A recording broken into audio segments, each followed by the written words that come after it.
Oh, a stranger seeking shelter from the night. Welcome. It's been a long day out among the outer rim, so why not rest here a while? The desert wind is cold after dark, but don't worry. I have some tales that may soothe your mind as you regain your strength. Tonight, let me tell you of a people forged in fire and iron, a people whose name has echoed across 10,000 years of the galaxy. Warriors, wanderers, conquerors, and exiles. They are more than a bloodline. They are a creed. Some call them monsters, others call them saviors, but all of them speak their name with weight. Settle in now, close your eyes, and let me tell you the complete history of the Mandalorians.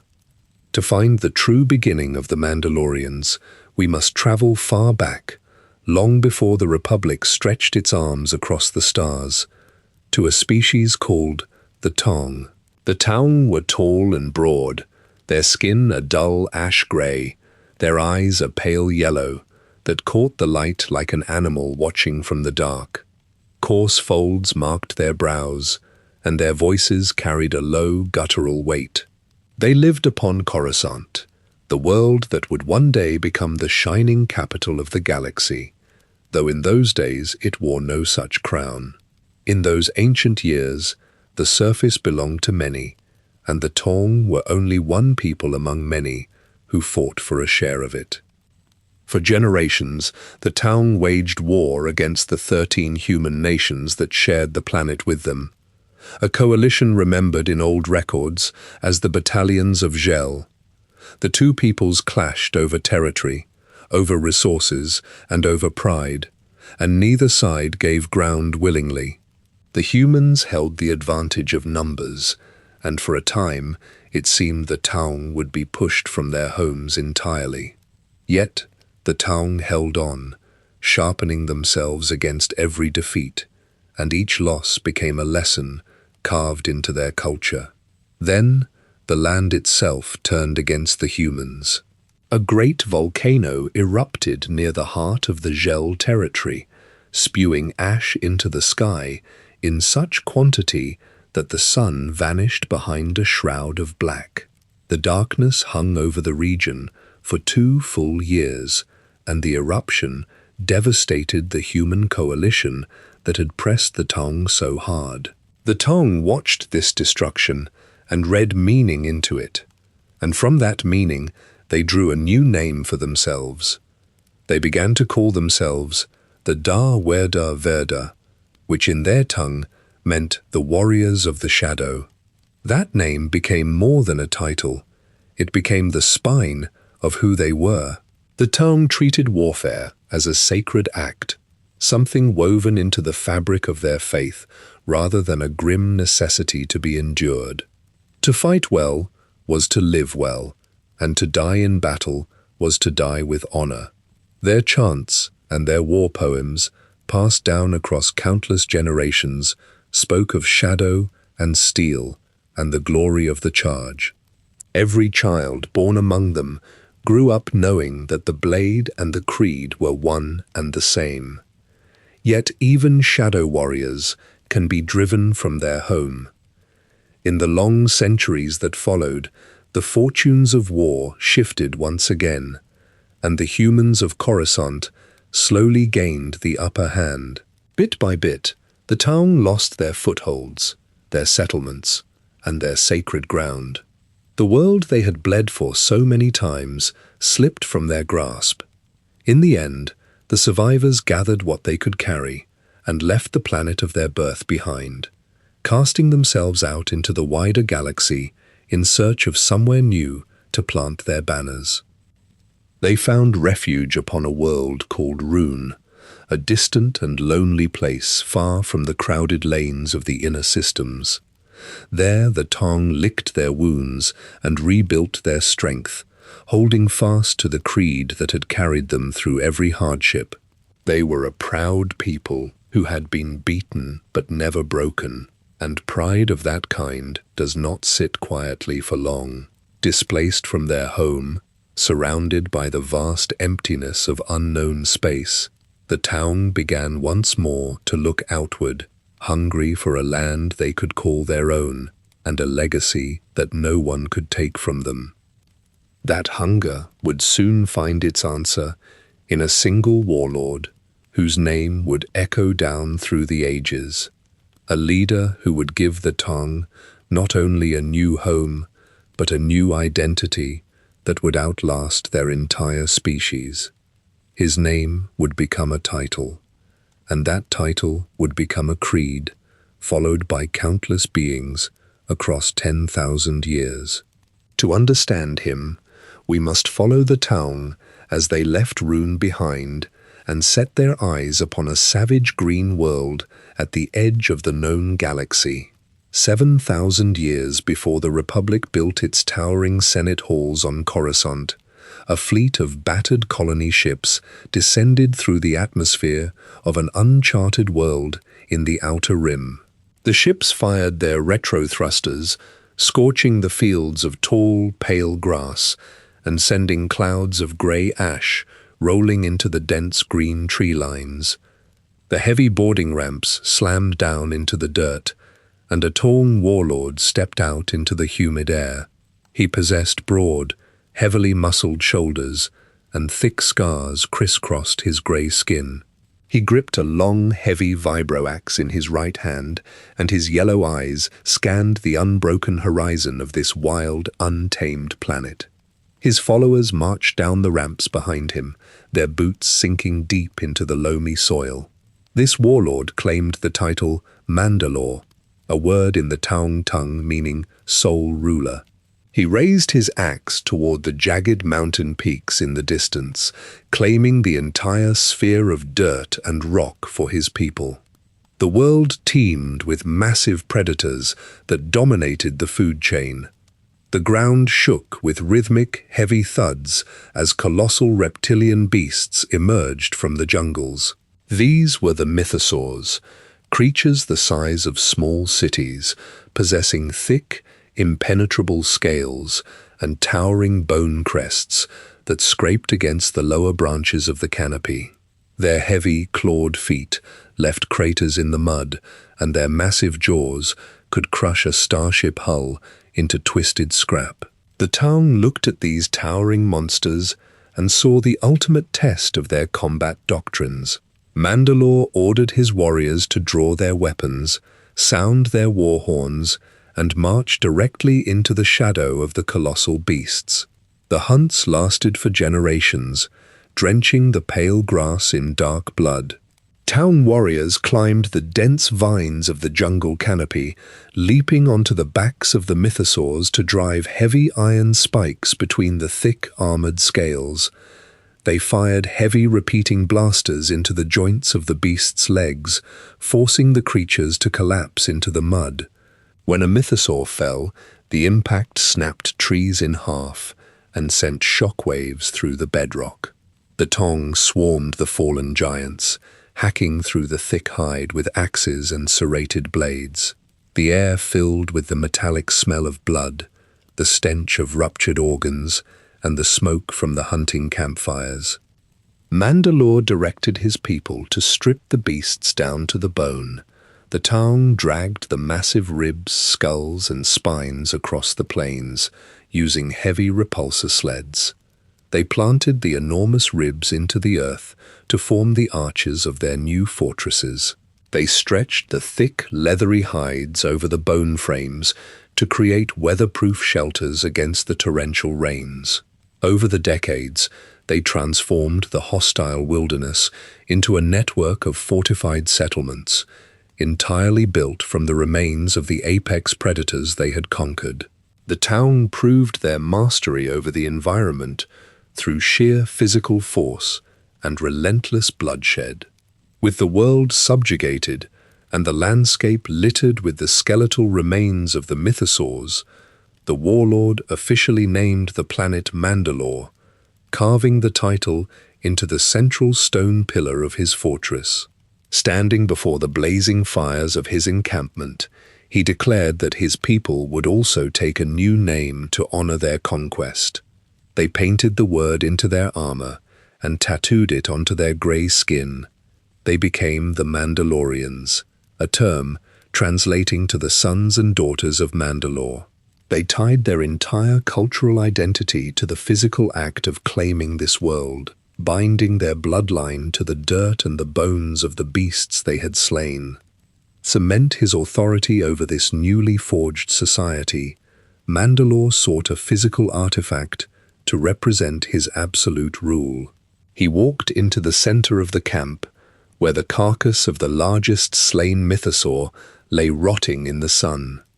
He plunged his hands into the chest cavity, tearing through the sinew and muscle to extract the creature's massive sternum bone.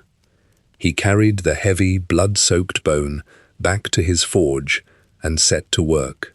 Using heavy chisels, grinding wheels, and searing plasma torches, he hollowed out the dense marrow and shaved away the rough edges. He carved deep, narrow slits for the eyes and shaped the rigid bone to match the heavy brow, wide jaw, and flat nose of a Tong warrior. When the work was finished, he lifted the polished bone mask and secured it over his face with thick leather straps. The pale white bone contrasted sharply against his grey skin, and the narrow slits cast deep shadows over his yellow eyes. This ceremonial mask became the physical embodiment of the Mandalore's power. Every Taung who looked upon the mask saw the ultimate conqueror, the warrior who had stripped the flesh from a giant and worn its bones as a crown. The mask carried the weight of their survival, their victory, and their supreme authority. The Mandalorians gathered around their ruler, beating their axes against their heavy chest plates in a deafening rhythm.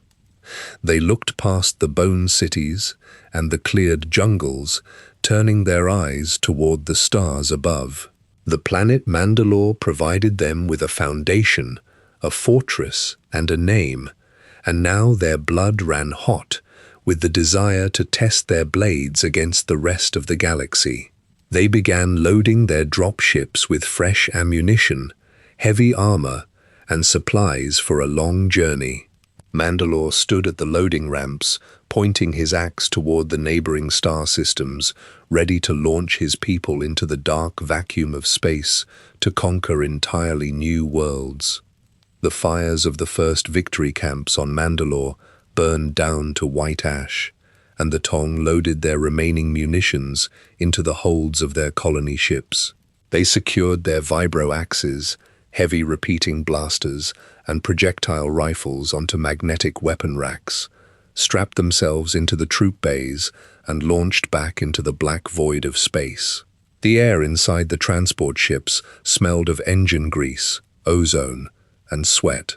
The warriors spent their transit times sharpening their blades on grinding wheels, the sparks illuminating the dark holds. They set their navigation computers for the closest habitable star systems, seeking fresh battlefields and new resources. Upon entering orbit around neighboring worlds, the dropships plunged through the atmospheres, landing in dense swamps, arid deserts, and frozen tundras. The warriors marched down the ramps, cutting down local militias, executing the resisting leaders, and building fortified garrisons over the conquered cities. This marked the founding of the Mandalorian Crusaders.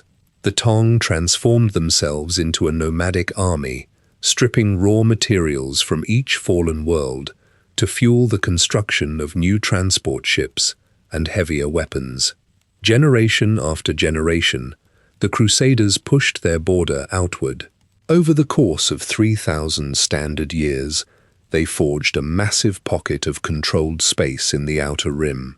They established orbital shipyards above resource-rich planets, welding together massive dreadnoughts and nimble fighter craft.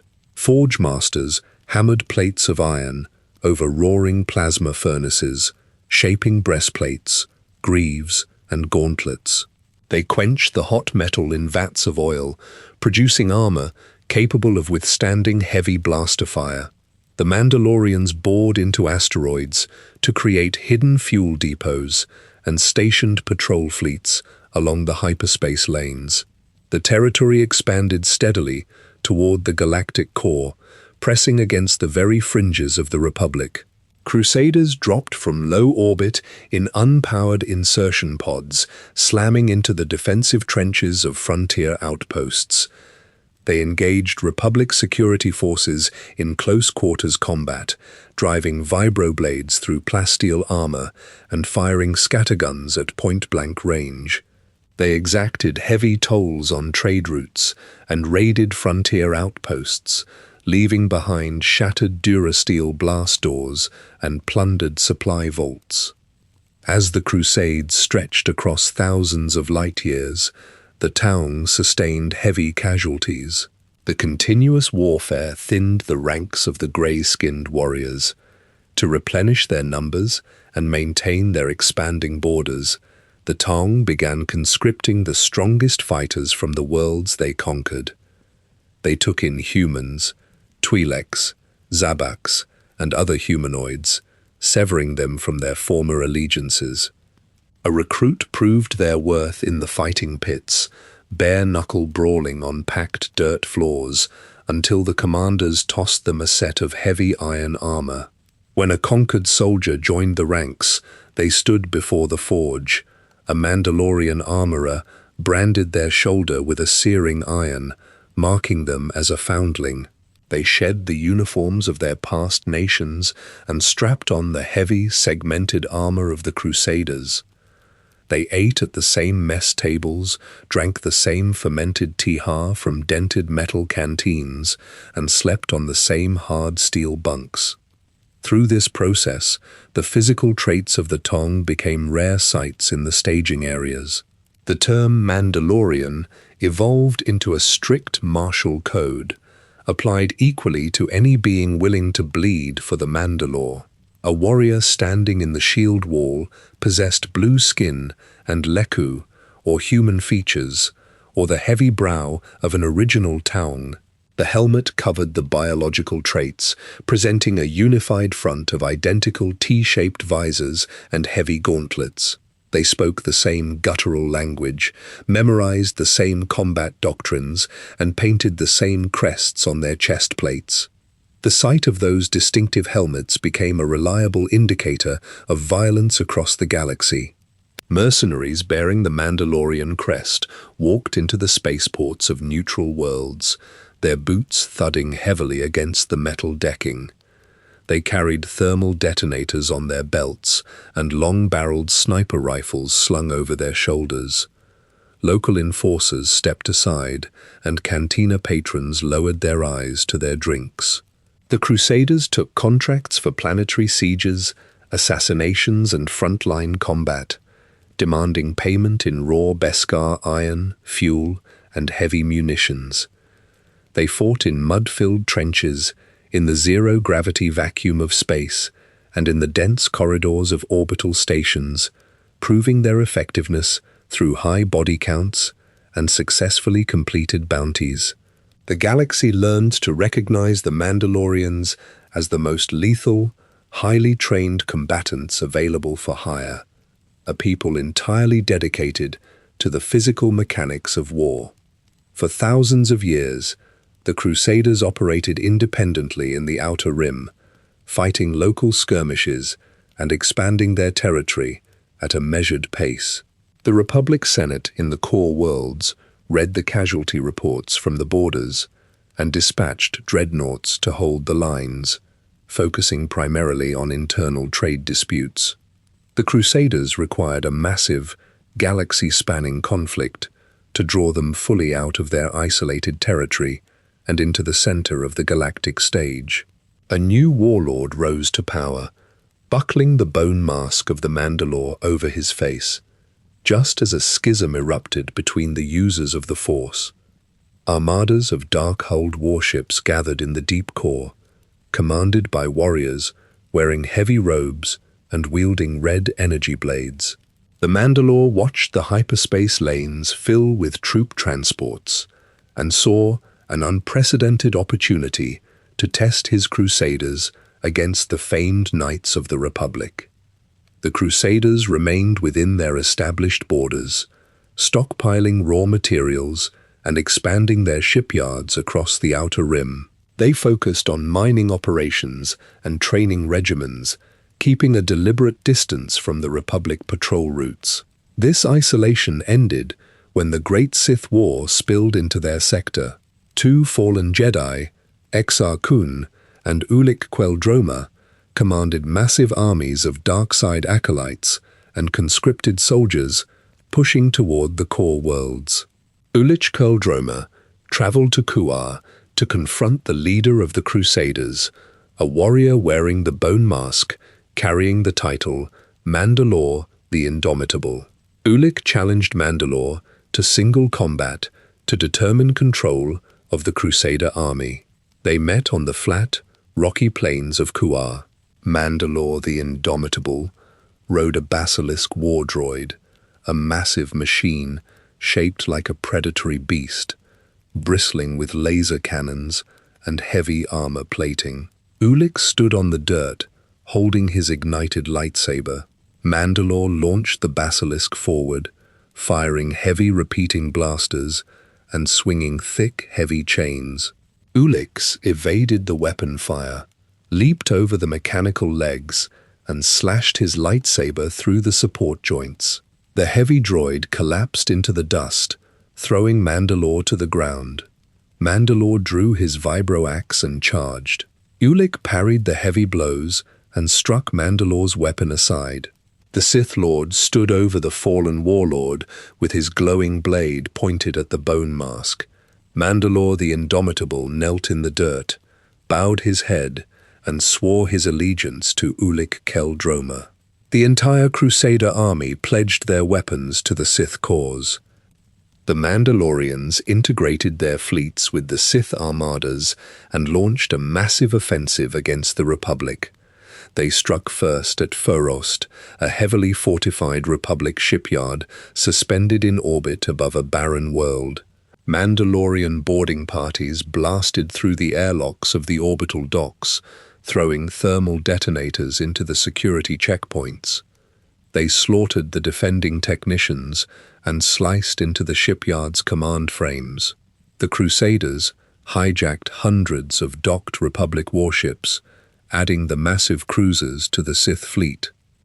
With the newly stolen armada, the Allied forces launched a direct assault on Coruscant, the capital of the Republic. Mandalorian dropships breached the atmosphere, releasing hundreds of basilisk war droids into the sky. The iron droids plunged through the clouds, firing heavy cannons into the towering skyscrapers. Mandalore the Indomitable rode at the front of the formation, steering his mechanical beast into the armored Republic troop formations on the landing platforms.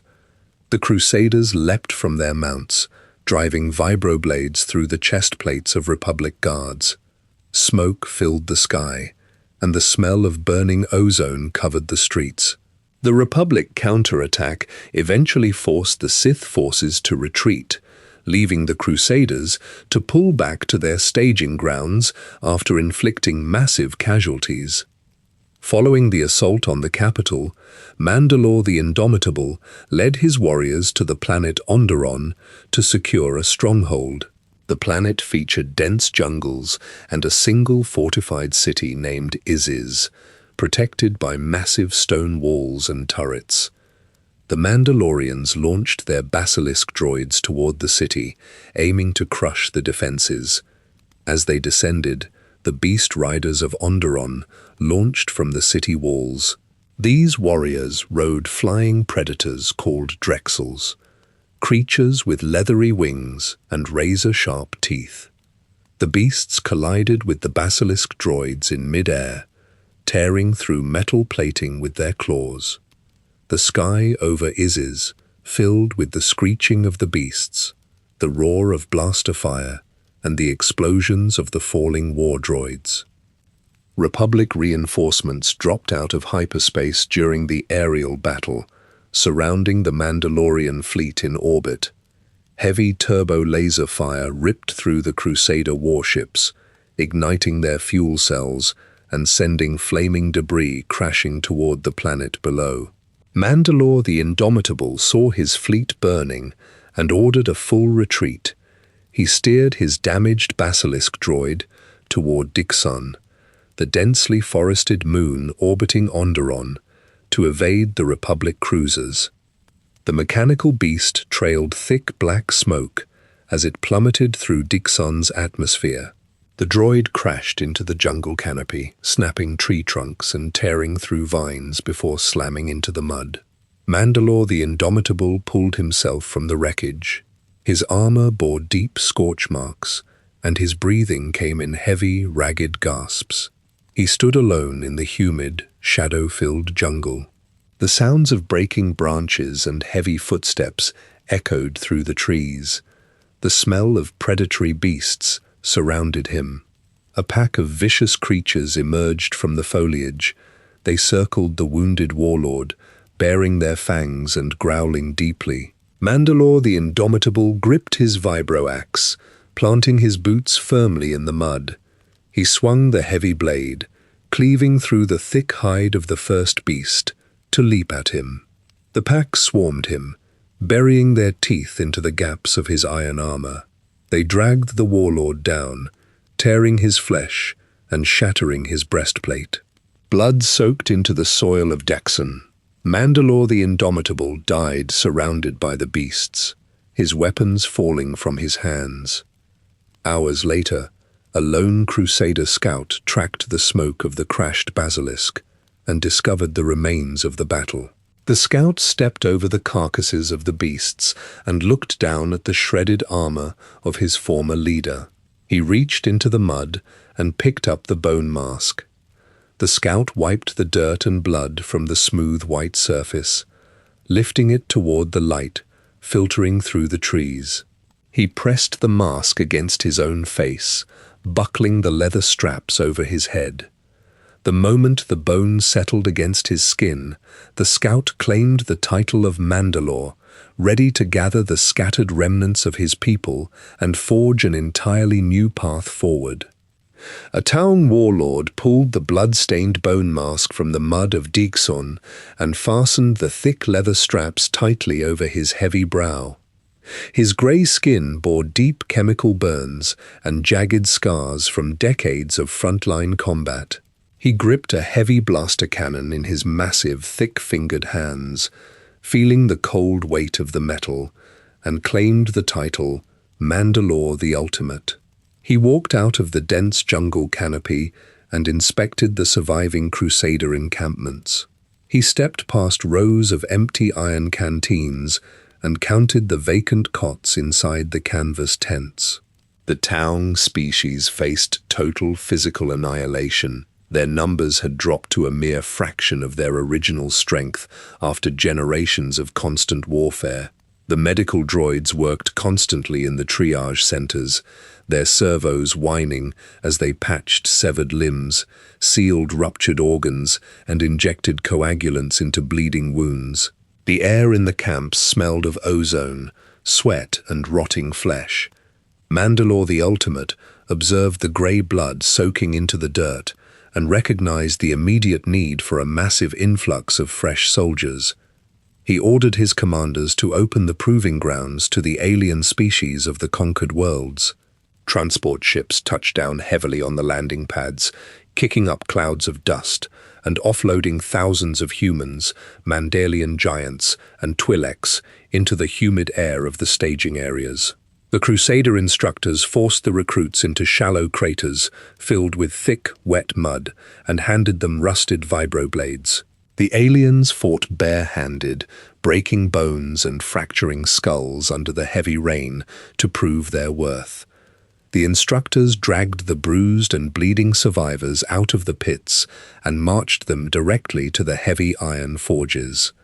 Blacksmiths heated slabs of raw Beskar iron over roaring plasma vents and hammered them into thick, segmented chest plates. They branded the shoulders of the recruits with searing irons, the smell of burning flesh filling the forge as they burned the symbol of the Mandalorians permanently into the skin. The new soldiers strapped the heavy helmets over their alien features, bearing the physical weight of the iron and adopting the exact physical appearance of the Taung warriors to hide their biological origins behind identical T-shaped visors. Mandalore the Ultimate required a commander to discipline this massive influx of raw, untamed recruits. He chose a human tactician named Casus Fett and elevated him to the rank of Field Marshal. Casus Fett stood on the metal command platforms, wearing heavy armor forged from high-grade alloys, painted in a striking yellow finish to indicate his supreme authority over the infantry. He carried a heavy blaster rifle slung over his shoulder and held a wide datapad loaded with strict tactical doctrines. Fett marched through the muddy encampments and broke the disorganized, chaotic warbands down into rigid, numbered squads. He stripped away the personalized, scavenged armor of the old Crusaders, melted it down, and forced every single soldier to wear standardized, mass-produced gear. He assigned blue armor to the standard infantry units, red armor to the rally masters, and yellow armor to the field commanders, creating a strict visual hierarchy. Fett established sprawling logistical hubs across the conquered planets to feed his new army. Heavy supply transports hauled thousands of tons of raw plasma gas, artillery shells, and dehydrated ration packs from the factories to the front lines. The recruits spent their days running grueling marching drills across the wide permacrete parade grounds, their heavy boots striking the ground in perfect, deafening unison. They fired thousands of live rounds into the target ranges, practicing synchronized volley fire until the barrels of their rifles glowed white-hot in the dim light. Under Fett's exact physical conditioning and unyielding discipline, the chaotic tribes transformed into a highly structured, heavily regulated military machine known as the Neo-Crusaders. With the Neo-Crusaders standing in perfectly disciplined ranks, Mandalore the Ultimate turned his attention toward the Republic. He stood on the observation deck of his massive flagship, watching the orbital shipyards churn out hundreds of new capital ships. Sparking plasma cutters illuminated the dry docks as construction droids welded thick layers of ablative armor over the hulls of the heavy cruisers. Cargo lifters hoisted massive fusion missiles and heavy proton torpedoes into the launch tubes. The Mandalore directed his fleet navigators to calculate hyperspace jumps directly toward the Republic border colonies. He sought to crush the Republic defense lines, harvest their planetary resources, and prove the absolute physical supremacy of his newly forged army. Across the galaxy, the Republic Senate received the reconnaissance reports of the massive Mandalorian fleet buildup. The Republic military loaded thousands of heavily armored troops into the transport holds of their cruisers and deployed them to the frontier systems. Jedi Knights stepped off the boarding ramps onto the outer colonies, their lightsabers bouncing against their hips as they surveyed the defensive trenches. Two young Jedi stood in the tactical bays of the Republic flagships, analyzing the holographic projections of the Neo-Crusader advance. Their names were Revan and Malak. They wore heavy durasteel armor, plating over their traditional Jedi robes to deflect shrapnel and blaster fire. They pointed to the glowing red markers of the Mandalorian fleet, drawing defensive perimeters and calculating intercept vectors on the blue hollow tables. The massive iron war machine of the Neo-Crusaders fired its sublight engines, accelerating through the void of space to force the Jedi into the bloodiest conflict the galaxy had ever seen. The heavy insertion pods of the Neo-Crusader vanguard slammed into the permacrete landing pads of the Outer Rim outposts. The explosive bolts blew the heavy steel hatches outward, and squads of identical warriors poured into the frontier settlements. Underneath the uniform helmets, the army contained dozens of different species. a green-skinned Twi'lek, checked the power cells of a heavy repeating blaster next to a heavily scarred human who sharpened the serrated edge of a vibro bayonet. Mandalorian giants carried massive rotary cannons, their heavy boots cracking the pavement with every step. They spoke a unified guttural language, ate the same dense protein rations from dented metal tins, and slept shoulder to shoulder on the steel decks of their transport ships. The brand on their shoulders bound them to the Mandalore, overriding their past bloodlines and planetary allegiances.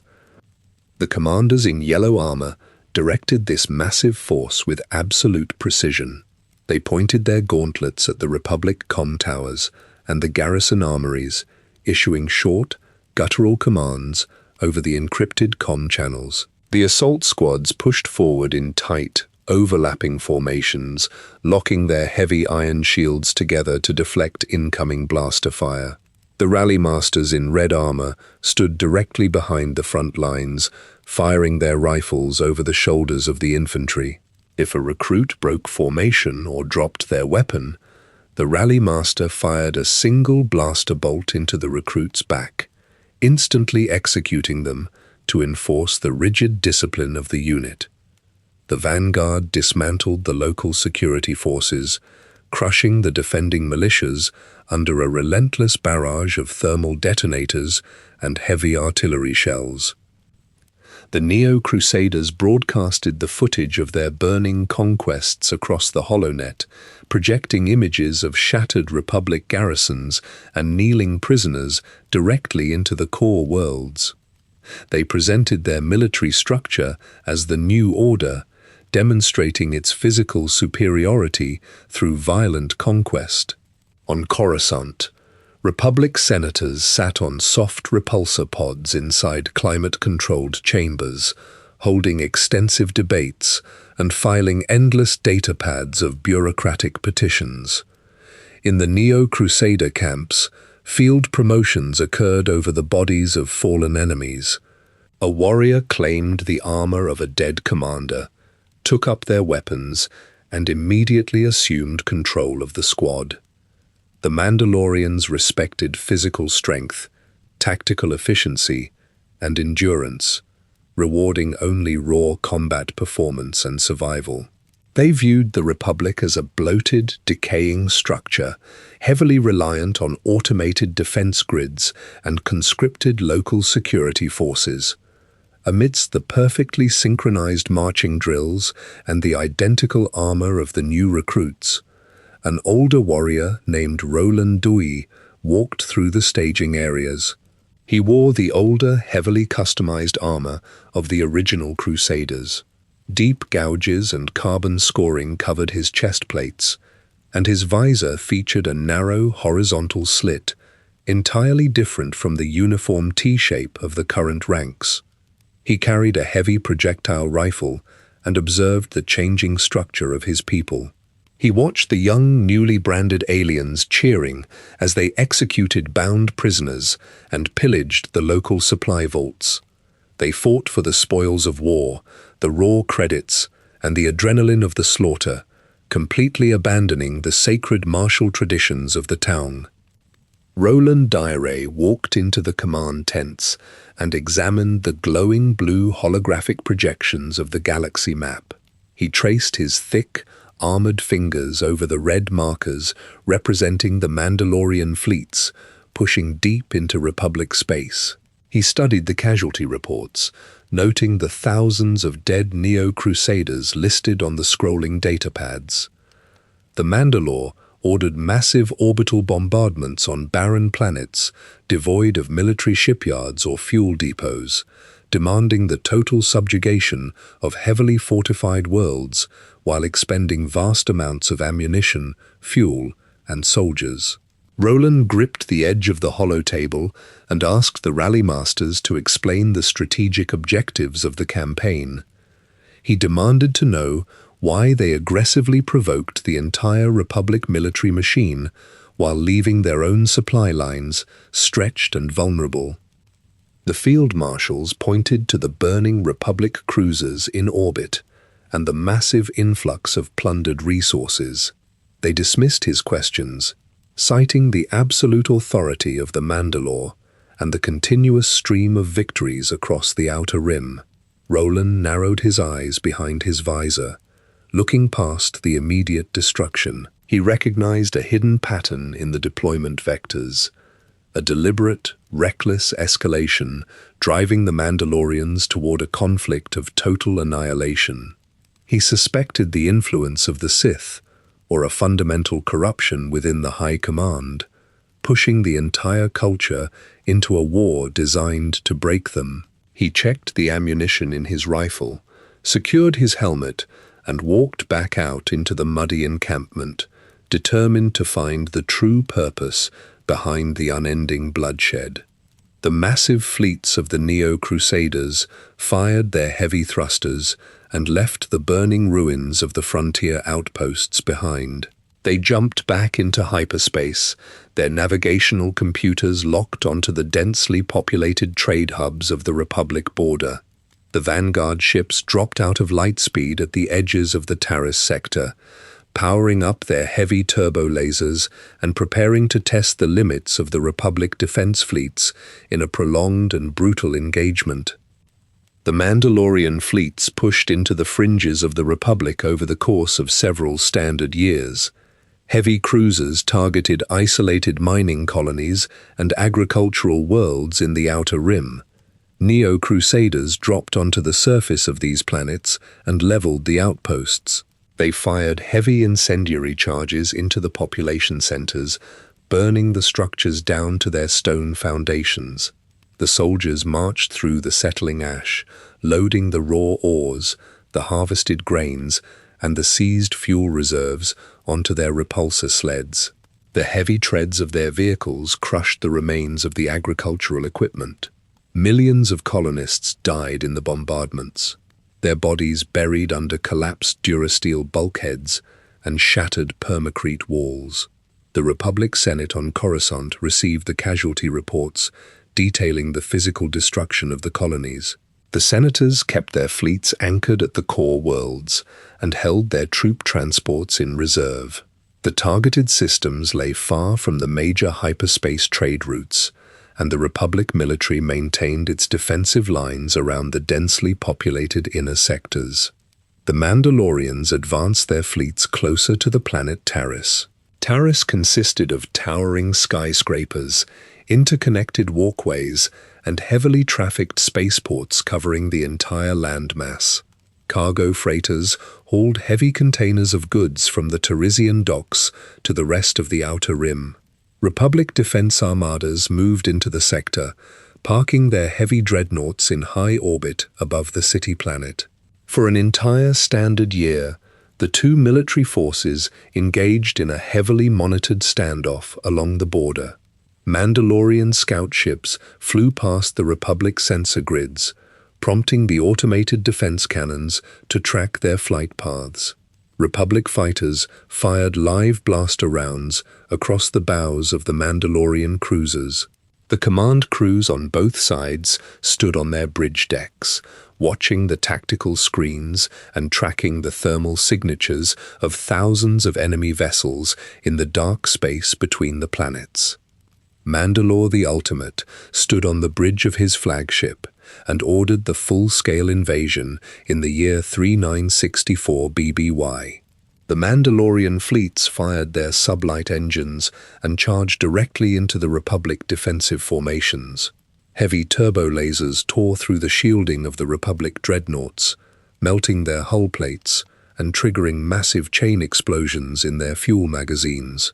The Mandalorian warships pushed past the burning debris, venting excess plasma into the vacuum of space, and launched assault pods toward the surface of Vanquo, a neighboring mining world.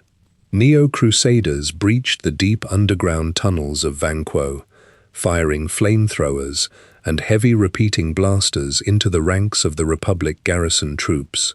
They seized the heavy rotary drills, locked down the ore processing facilities, and forced the surviving miners to load the raw materials onto the Mandalorian cargo transports.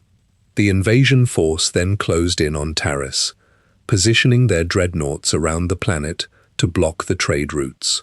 They launched heavy bombers into the upper atmosphere, dropping proton explosives onto the landing pads and the upper levels of the skyscrapers.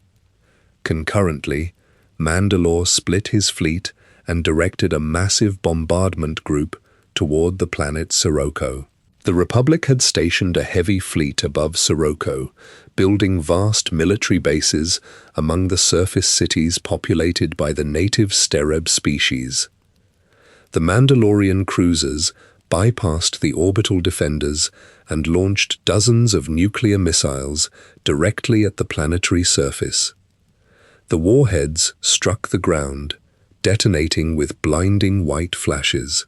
Massive shockwaves ripped through the cities, flattening the Durasteel skyscrapers and instantly incinerating the Republic soldiers stationed in the bases. Thick columns of radioactive smoke rose into the atmosphere, blocking out the sun and leaving the surface covered in irradiated glass. The Crusaders also struck Onderon, landing heavy assault craft in the dense jungles. They marched basilisk war droids toward the walled city of Iziz, firing heavy laser cannons into the stone fortifications. The war droids crushed the heavy timber gates and tore through the market squares. Republic defensive lines collapsed across the entire sector under the weight of the coordinated assaults. The heavily armored Neo-Crusaders marched over the bodies of the Republic infantry, claiming dropped weapons and securing strategic hyperspace tracking stations. They planted their flags in the rubble of the conquered cities and broadcast the executions of Republic commanders on the open holonet channels. The blood soaked into the streets of Taris, Vanquo, and Onderon, marking the rapid expansion of the Mandalorian territory. The Republic military requested immediate reinforcements from the Jedi Council on Coruscant. The Jedi Masters sat in their circular chamber, reviewing the holographic casualty counts and the red markers indicating the advancing Mandalorian fleets. The Masters kept their knights in the temple, stating they needed to study the movements of the dark side before committing their forces to the physical battle. Revan and Malak stood inside the Jedi Temple, listening to the Council's decision. They watched the casualty lists scroll across the blue holomaps, noting the specific names of the fallen Republic officers and the exact coordinates of the lost colonies. They observed the expanding Mandalorian borders and the destruction of the Republic defense fleets. They turned away from the Masters, gathered their heavy robes, and walked down the temple steps to rally their own followers for a direct counterattack. Revan strode across the polished marble floors of the Jedi Temple, his heavy combat boots echoing through the massive stone halls. He carried a stack of physical casualty reports and laid them flat on the wooden tables before the gathered Jedi Knights. The young tactician pointed to the specific orbital coordinates where Mandalorian fleets had glassed Republic colonies. He picked up his lightsaber, clipped it to his heavy leather belt, and walked toward the hangar bays. Malak marched right beside him, his jaw set, carrying a heavy duffel bag loaded with field rations and combat medical kits. Hundreds of Jedi Knights followed them down the wide Durasteel ramps, their brown cloaks snapping in the wind generated by the repulsor lifts. They boarded the Republic troop transports, strapping themselves into the crash webbing alongside the standard infantry units. The Republic cruisers dropped out of hyperspace above the occupied worlds, releasing swarms of dropships into the upper atmosphere. The transport doors blew open, and the Jedi leaped into the muddy trenches. Revan ignited a brilliant violet blade, swinging the plasma through the thick iron chest plates of the advancing Neo-Crusaders. The superheated weapon severed heavy repeating blasters in half and melted the thick armor plating into bubbling slag. Malak fought a few meters away, spinning a blue lightsaber to deflect incoming rotary cannon fire back into the Mandalorian infantry lines. The Republic soldiers rallied behind the glowing blades, firing their blaster rifles in synchronized volleys. Under the intense pressure, the Mandalorian vanguard broke formation and fell back into the tree lines, leaving their heavy assault vehicles burning in the mud. Revan took direct command of the Republic military forces. He stood over the blue holographic projection tables on the bridge of the Republic flagship, directing massive fleet movements across the star systems. He ordered heavy dreadnoughts to flank the Mandalorian supply lines and sever their hyperspace escape routes. Republic bombers flew in tight formations, dropping proton payloads directly onto the Mandalorian fuel depots and munitions factories. The explosions shattered the permacrete bunkers and sent shockwaves through the orbital shipyards. Revan predicted the exact tactical maneuvers of the Mandalorian field marshals, deploying his Jedi strike teams to intercept their heavy landing craft before they could touch down on the planetary surfaces. Victory after victory accumulated under his command, pushing the Crusaders out of the inner sectors and forcing them back toward the outer rim. As the Republic military reclaimed the lost territories, the internal structure of the Mandalorian army began to visibly deteriorate.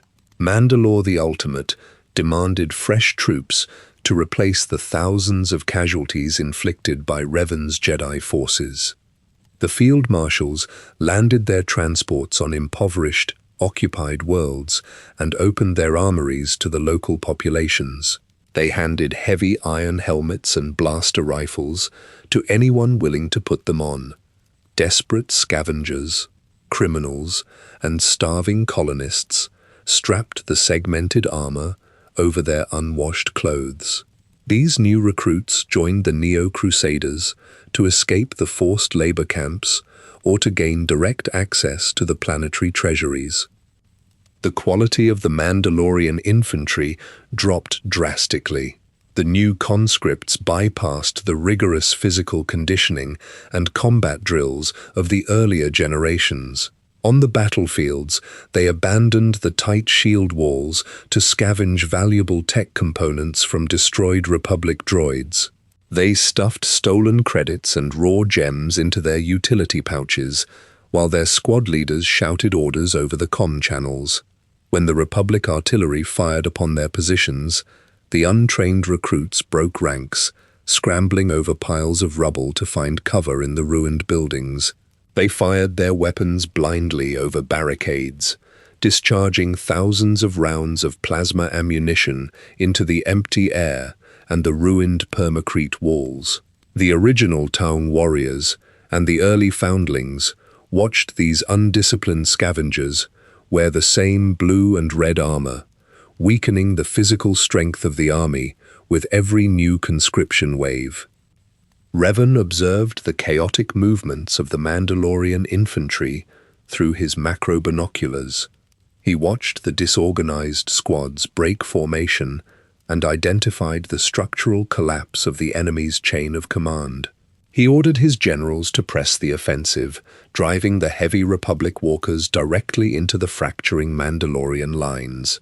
The walkers crushed the makeshift barricades under their massive iron footpads, firing heavy laser cannons into the retreating Neo-Crusader transport ships.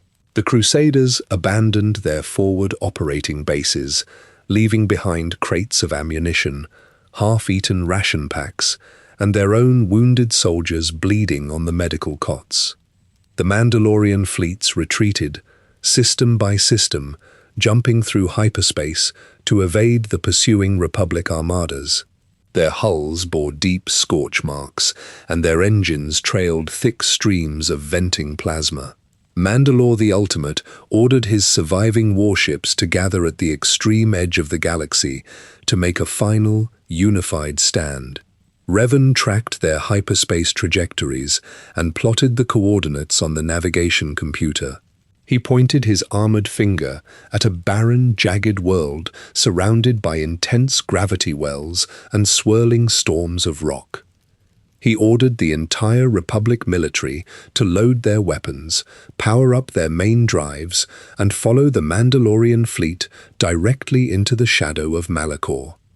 The Mandalorian fleet anchored above Malachor 5.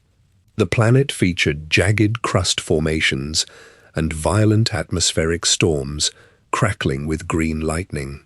Heavy cruisers locked their positioning thrusters to resist the massive gravitational pull of the world below. Republic warships dropped from hyperspace directly into the Mandalorian defensive formations. Heavy turbo laser batteries exchanged continuous barrages of plasma, illuminating the dark vacuum of space with blinding red and blue flashes. Torpedoes struck the armored hulls of the dreadnoughts, sending clouds of superheated shrapnel tearing through the adjacent fighter squadrons. Revan guided his personal interceptor through the debris field and docked directly against the primary airlock of the Mandalorian flagship. He activated his violet lightsaber, cutting a circular hole through the heavy iron blast doors, and stepped onto the command deck. Mandalore the Ultimate stood waiting beside the glowing tactical displays, gripping his massive vibro axe. The Tong warlord charged across the metal grating, swinging the heavy blade toward Revan's head. Revan ducked beneath the horizontal strike and brought his lightsaber up to parry the shaft of the axe, sending showers of hot sparks across the bridge. The two warriors exchanged rapid, heavy blows, denting the bulkheads and scoring deep burns into the floor plates. Revan spun past a heavy downward swing and drove his plasma blade directly through the thick breastplate of the warlord. Mandalore the Ultimate collapsed onto his knees, dropping his axe, and fell face forward onto the deck. Blood pooled on the metal grating beneath his heavy boots. Revan deactivated his weapon, knelt beside the body, and unbuckled the thick leather straps holding the bone mask in place. He lifted the mask from the grey, scarred face of the dead commander and hooked it to his heavy leather belt. Down on the planetary surface of Malachor 5, a Zabrak technician activated the heavy switches of a colossal superweapon known as the Mass Shadow Generator. A concentrated gravity vortex expanded outward from the planet's core, reaching into the upper atmosphere. The extreme gravitational pressure crushed the titanium hulls of both the Mandalorian and Republic warships engaged in orbit. The intense stress crumpled the heavy cruisers like tin cans, snapping massive structural beams and detonating the main fuel magazines. Thousands of capital ships and fighter craft collapsed into jagged balls of burning scrap metal. The flaming wreckage rained down upon the rocky surface of the planet, carving massive impact craters into the crust and completely covering the remnants of the Neo-Crusader armada under millions of tons of stone and steel.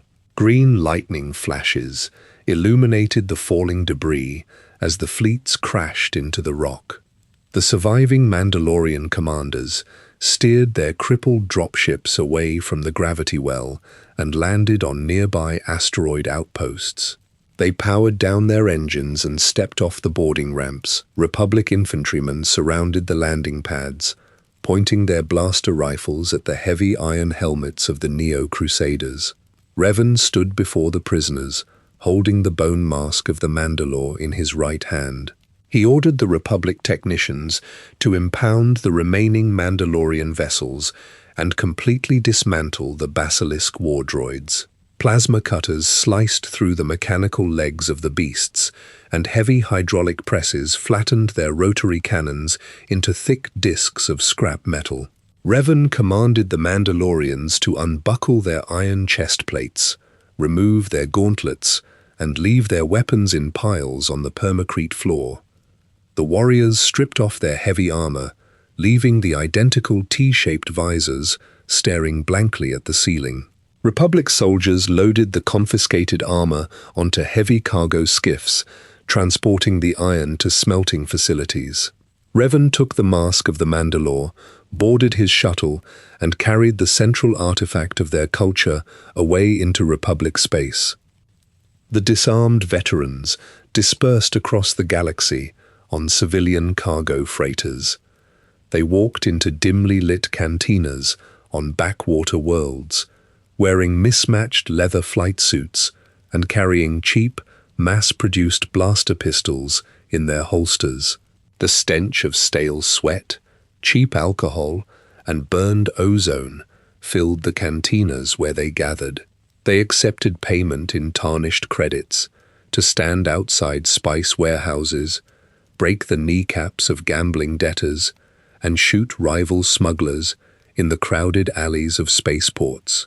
The unified red and blue armor of the Neo-Crusaders vanished from the hyperspace lanes, replaced by scavenged gear covered in rust, grease, and carbon scoring.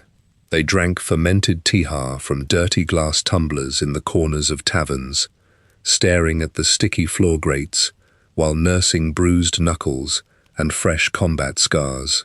The veterans fought each other over minor bounties and salvage rights, driving their blades into the ribs of their former brothers-in-arms for a handful of credits.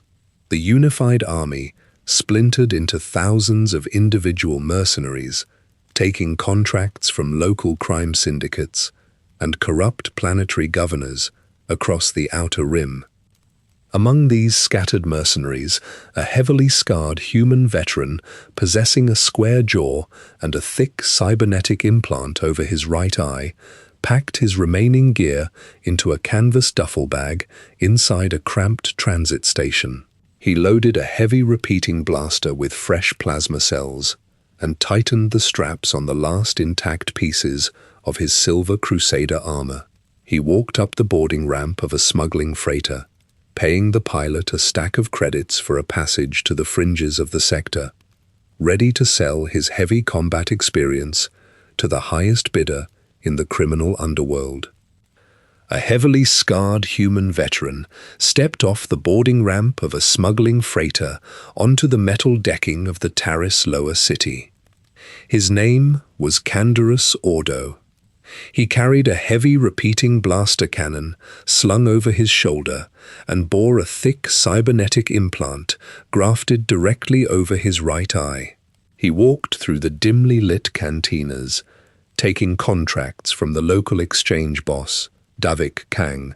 Canderous kicked down the plasteel doors of rival swoop gangs, firing streams of red plasma into the hideouts and hauling crates of stolen credits back to the syndicate vaults. He spent his earnings on heavy ammunition cells and strong fermented drinks, sitting in the corner booths of the taverns while listening to the hum of the city's ventilation shafts. He wore the thick silver armor of the Neo-Crusaders, maintaining the heavy plating with grinding wheels and oil rags. A man wearing a leather jacket and carrying a lightsaber walked into the lower city cantina. This man was Revan, his memories altered and replaced by the Jedi Council, currently searching for a fast ship to bypass the planetary blockade. Canderous recognized a skilled fighter and proposed a partnership.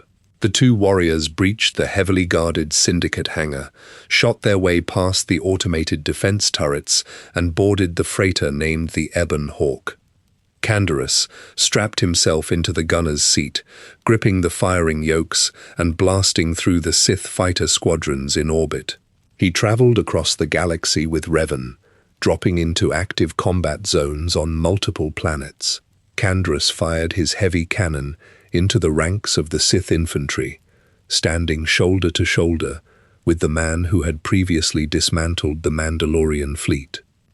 The crew of the Ebon Hawk fought their way into the heart of the Sith Empire, culminating in Revan striking down Malak on the observation deck of a massive orbital space station. Following the destruction of the Star Forge, Revan led Canderous into the lower cargo hold of their ship. Revan opened a locked durasteel crate and lifted the ancient bone mask of the Mandalore from the padding. He placed the heavy bone artifact directly into Canderous's hands. Revan instructed Canderous to take the mask, locate the scattered mercenaries across the outer rim, and forge them back into a single unified army. Canderous gripped the smooth white bone, feeling the weight of the thick leather straps against his fingers, and accepted the task. Canderous fueled his ship and jumped into the unknown regions, landing his vessel on the cracked, dry surface of a barren world. He followed heavy, clawed footprints through the dust into a deep, cavernous rock formation.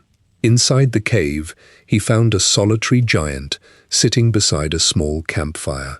The warrior possessed ash-gray skin, pale yellow eyes, and a heavy, ridged brow. He was a Tong, a living member of the original species. Canderous held the bone mask out into the firelight. The Tong looked at the artifact, recognizing the ancient symbol of his people's leadership. The giant stood up, released the heavy leather straps of his iron chest plates, and removed his horned helmet. The Tong handed the thick, heavily customized armor to Canderous.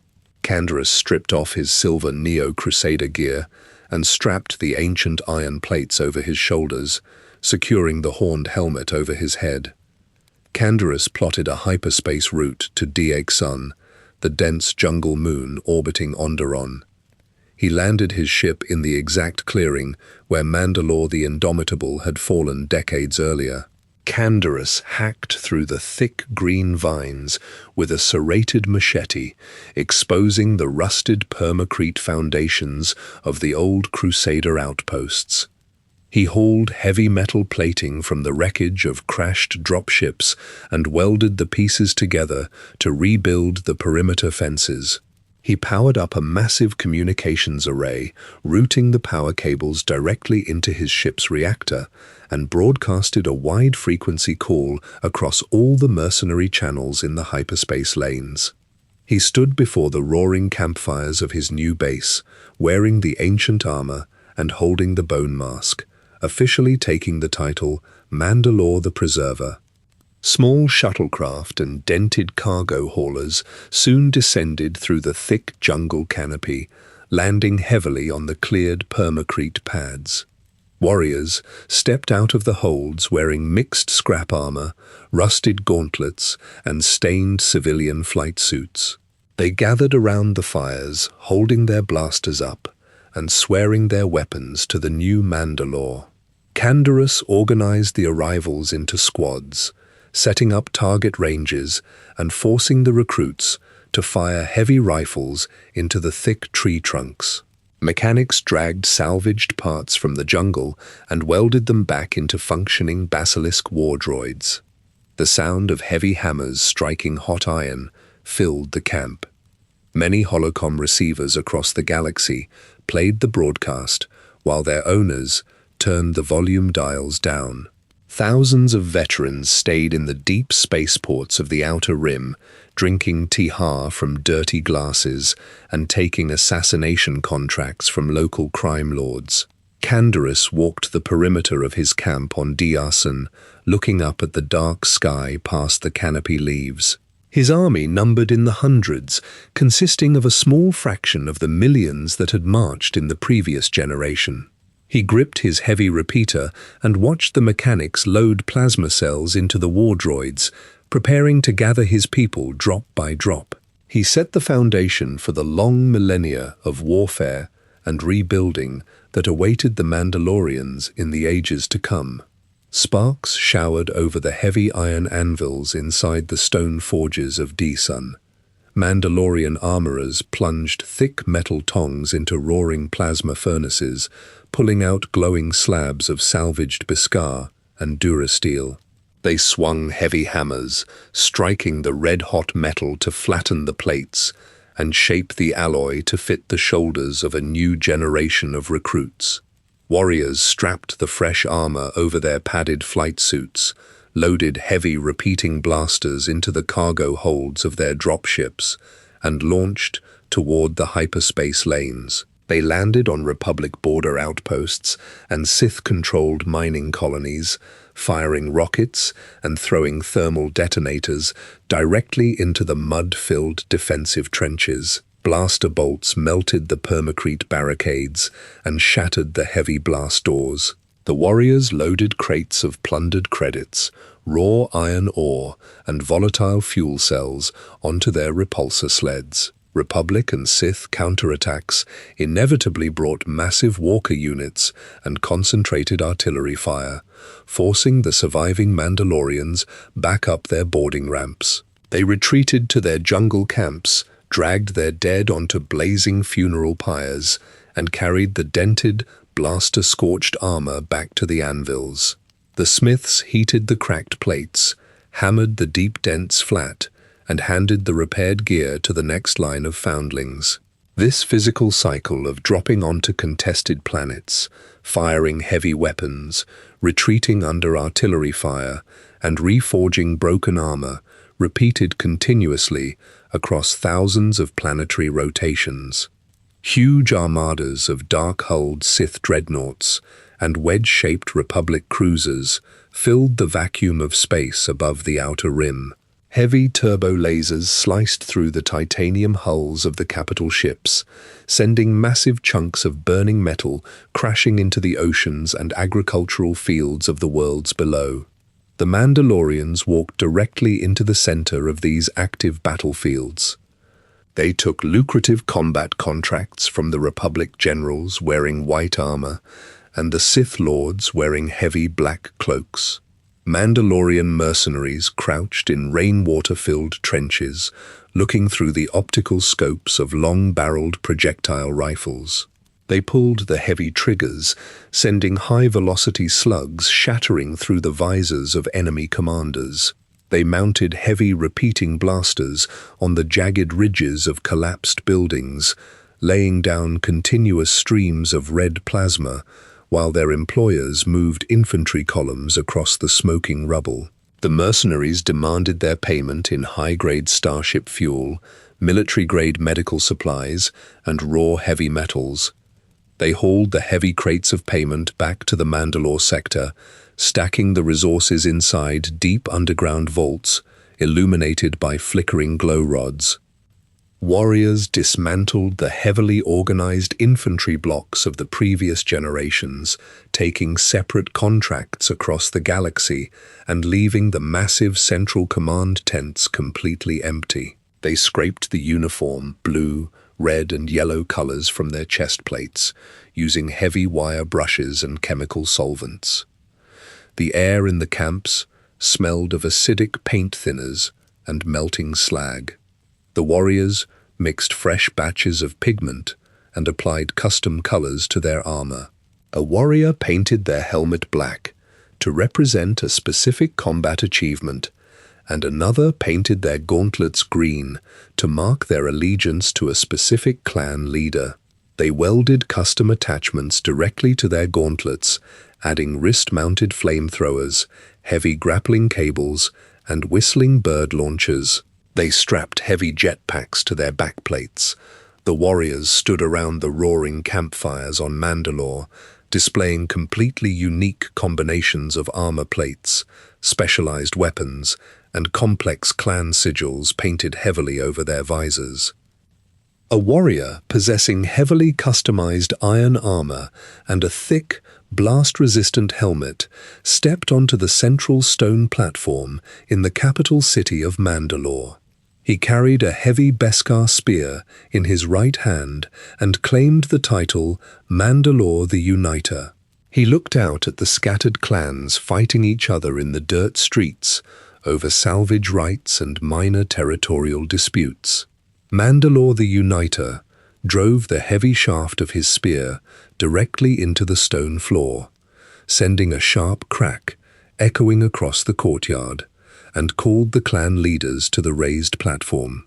He issued a direct command, forbidding the clans from loading their dropships for unprovoked orbital assaults against neighboring star systems. He directed the warriors to focus their physical strength, their weapon stockpiles, and their tactical planning entirely on the localized defense of the Mandalorian sector. The clan leaders unbuckled their heavy holsters and nodded their helmets in agreement. Under the Uniter's command, The Mandalorians hauled heavy anti-orbital cannons to the jagged peaks of the mountain ranges, locking the massive targeting barrels toward the sky. They dug deep, reinforced trenches around the perimeters of their cities, and bolted thick layers of durasteel plating over the stone walls to maintain their extreme physical conditioning and combat readiness. The warriors built wide, sand-filled fighting pits in the center of their encampments. They stripped off their weapons and fought hand-to-hand in the sand, striking each other with bare knuckles and heavy kicks. Instructors forced the young foundlings to run through complex obstacle courses, dodge live stun blasts, and assemble their blaster rifles blindfolded. The Mandalorians kept their muscles dense, their reflexes sharp, and their heavy weapons fully loaded. They maintained a completely militarized society, focusing all of their heavy artillery and infantry drills on repelling any hostile fleet crossing into their territory. Republic scouts sat inside stealth monitoring stations on the edge of the Mandalore system, watching the massive buildup of defensive artillery and the continuous combat drills on their glowing sensor screens. The military commanders in the core worlds examined the high-resolution holocams showing millions of fully armed, highly trained warriors concentrated heavily on a single planet.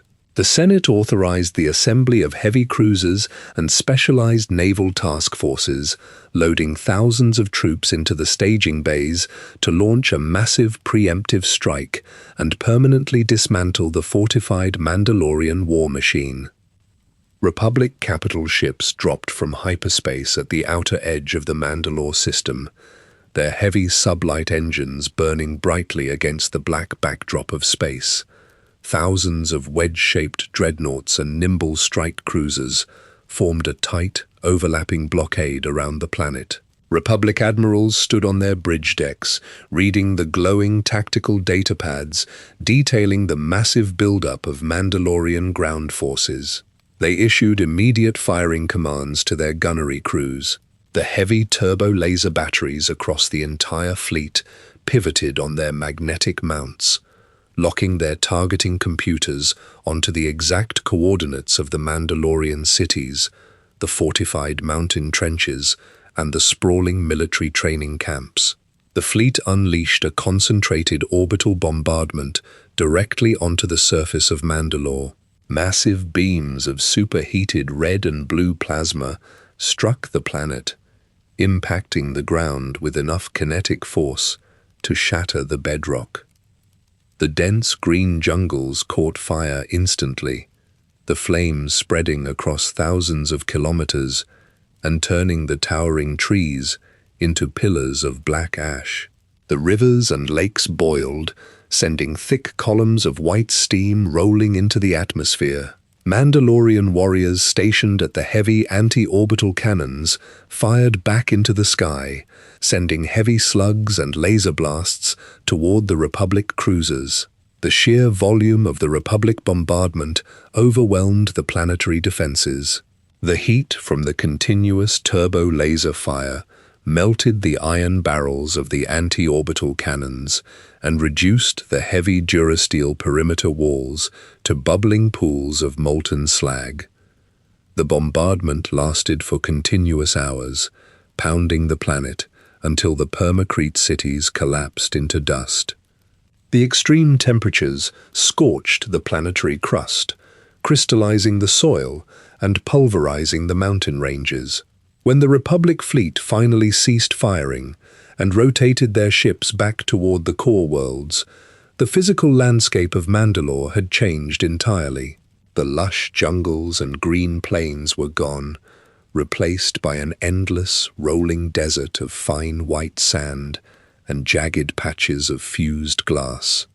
Deep underground, heavy hydraulic gears whined as thick blast doors pushed outward, shedding piles of white sand.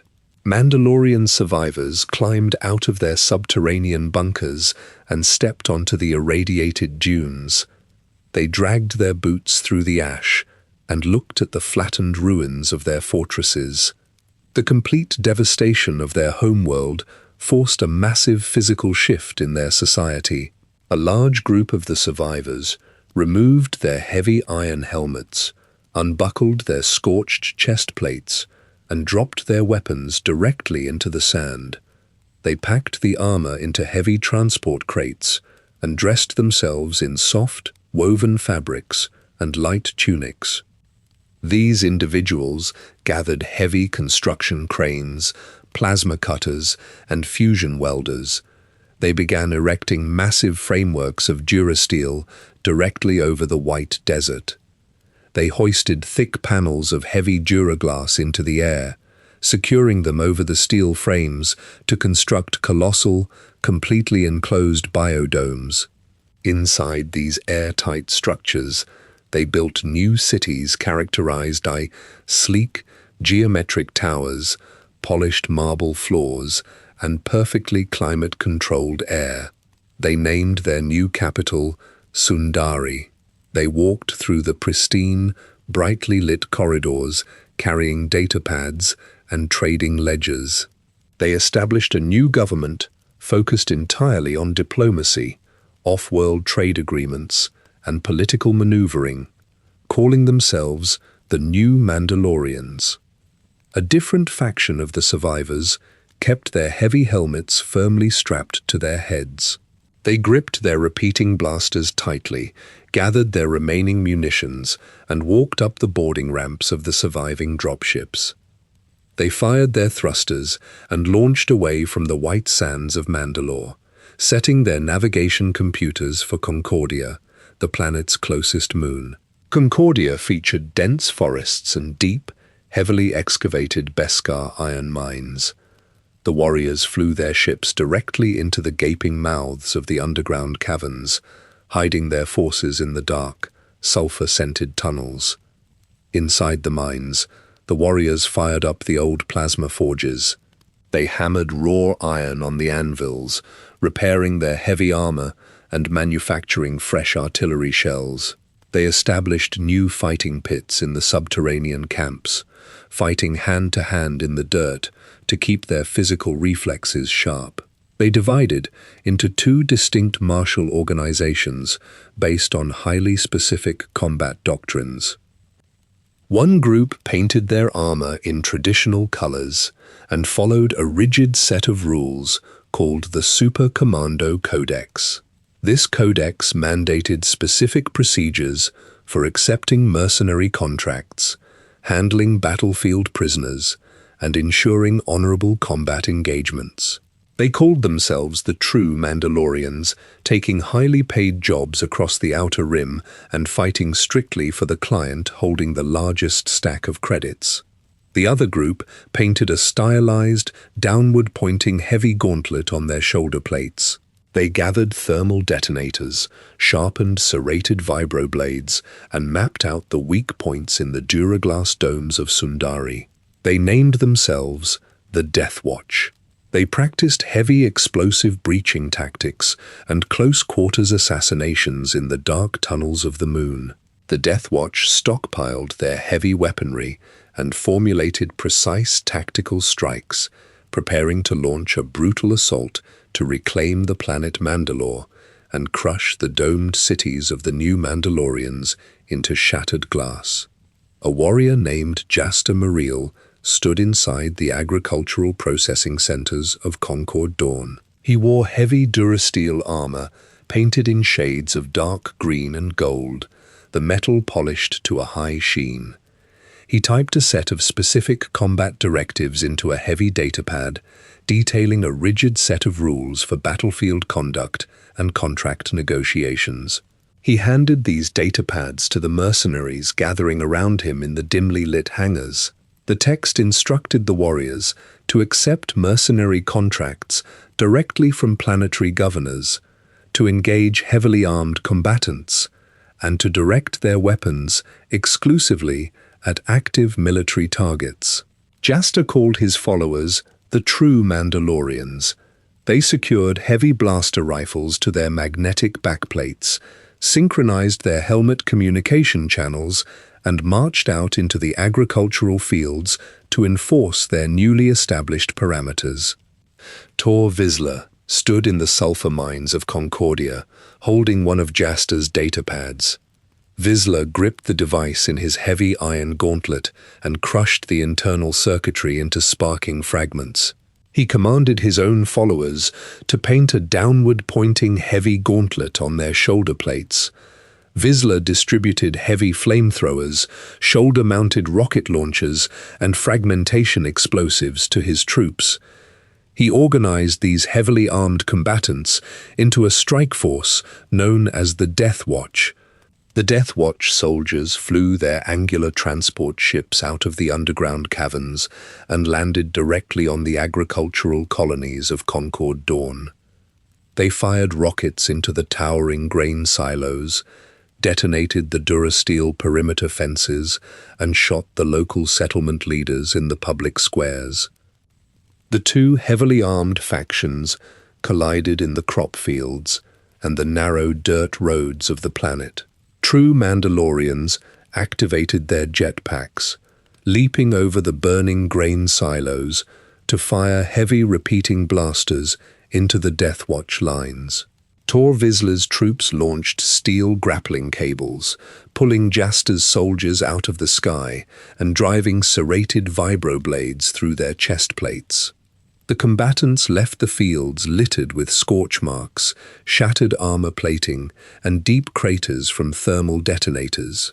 Jasta Mareel led his squads through the thick smoke, retreating toward the isolated farming homesteads on the outer edge of the province to regroup and reload their depleted plasma cells. Tor Vizsla tracked the heavy boot prints and the fresh blood trails through the tall, yellow stalks of grain. He marched a squad of Death Watch soldiers onto a secluded dirt farm, kicking the wooden doors off the main supply barn. A human farmer stood in the center of the yard, holding a simple projectile hunting rifle. His young son, Jango Fett, crouched behind a rusted repulsor lift harvester machine, watching the armored soldiers spread across the property. Tor Vizsla walked up to the farmer and pressed the hot barrel of his blaster rifle directly against the man's chest. Vizsla demanded the exact coordinates of Jasta Mareel's hidden encampment. The farmer gripped his rifle tightly and spit a mixture of saliva and dirt directly onto Tor Vizsla's polished boots.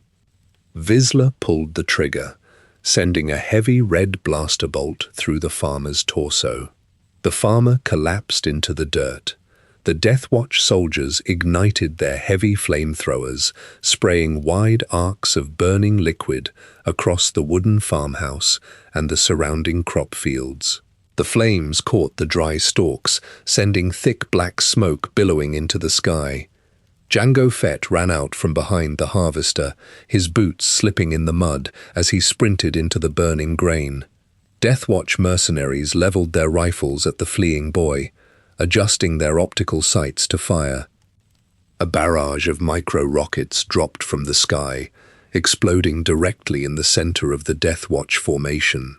Jasta Mareel and a dozen true Mandalorians descended through the black smoke, their jetpack exhausts scorching the remaining grain. Jasta landed heavily on his boots, drawing twin heavy blaster pistols and firing precise shots through the visors of the Death Watch troops. The true Mandalorians engaged Vizsla's soldiers in close-quarters combat, swinging heavy iron gauntlets and firing wrist-mounted lasers into the gaps of their armor. Tor Vizsla activated his jetpack, soaring away from the burning farm and leaving his surviving soldiers bleeding in the mud. Jango Fett stopped running and turned back toward the center of the firefight. He saw a dead Death Watch soldier lying face up in the dirt, a heavy blaster pistol resting near the corpse's armored hand. Jango grabbed the heavy weapon, bracing the metal barrel over a large rock, and aimed at a Death Watch mercenary rushing toward Jasta Mareel's exposed flank. The young boy pulled the heavy trigger. The blaster bolt struck the mercenary in the back of the knee, dropping the armored soldier to the ground. Jasta Mareel turned, fired a single shot into the fallen mercenary's helmet, and walked over to the young boy. Jasta looked at the burning ruins of the farmhouse and the bodies of Django's parents lying in the yard. The Mandalore reached into his utility pouch, pulled out a small, heavy Iron Clan medallion, and pressed it into Django's palm. Jasta hoisted the boy onto his shoulder, signaled his squads, and marched away from the smoldering fields.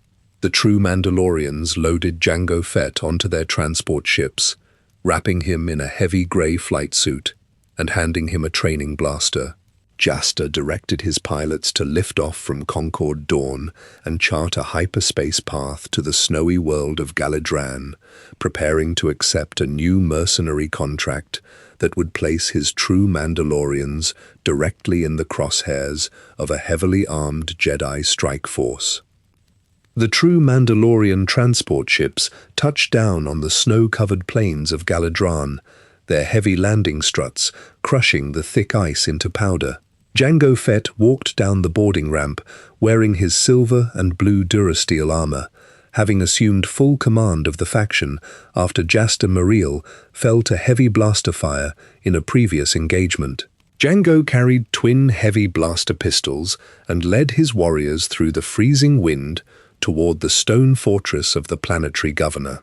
The governor handed Jango a heavy lockbox filled with unmarked credit ingots, instructing the Mandalorians to eliminate a heavily armed insurgent camp in the neighboring frozen valleys. Jango signaled his troops, and the true Mandalorians marched through the deep snowdrifts, tracking the insurgents and systematically clearing the valley with concentrated rocket fire and rapid blaster volleys. Tor Vizsla landed his angular Death Watch transport ships directly on the governor's private landing pad, while Jango engaged the insurgents.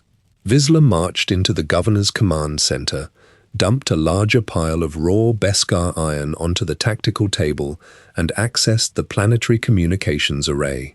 He opened a direct holographic transmission to the Jedi Temple on Coruscant. He stated that heavily armored Mandalorians were burning civilian settlements, executing local political leaders, and destroying the planetary infrastructure.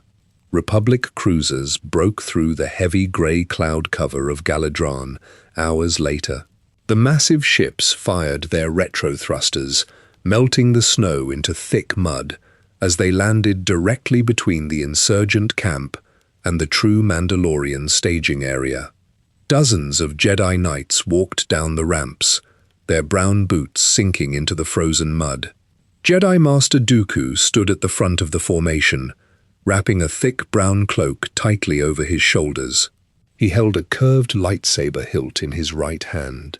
He pointed the hilt at Jango Fett and demanded the immediate surrender of the Mandalorian forces to Republic authorities. Jango raised his twin blaster pistols, aimed at the Jedi Knights, and pulled the triggers. Red plasma bolts streaked through the falling snow.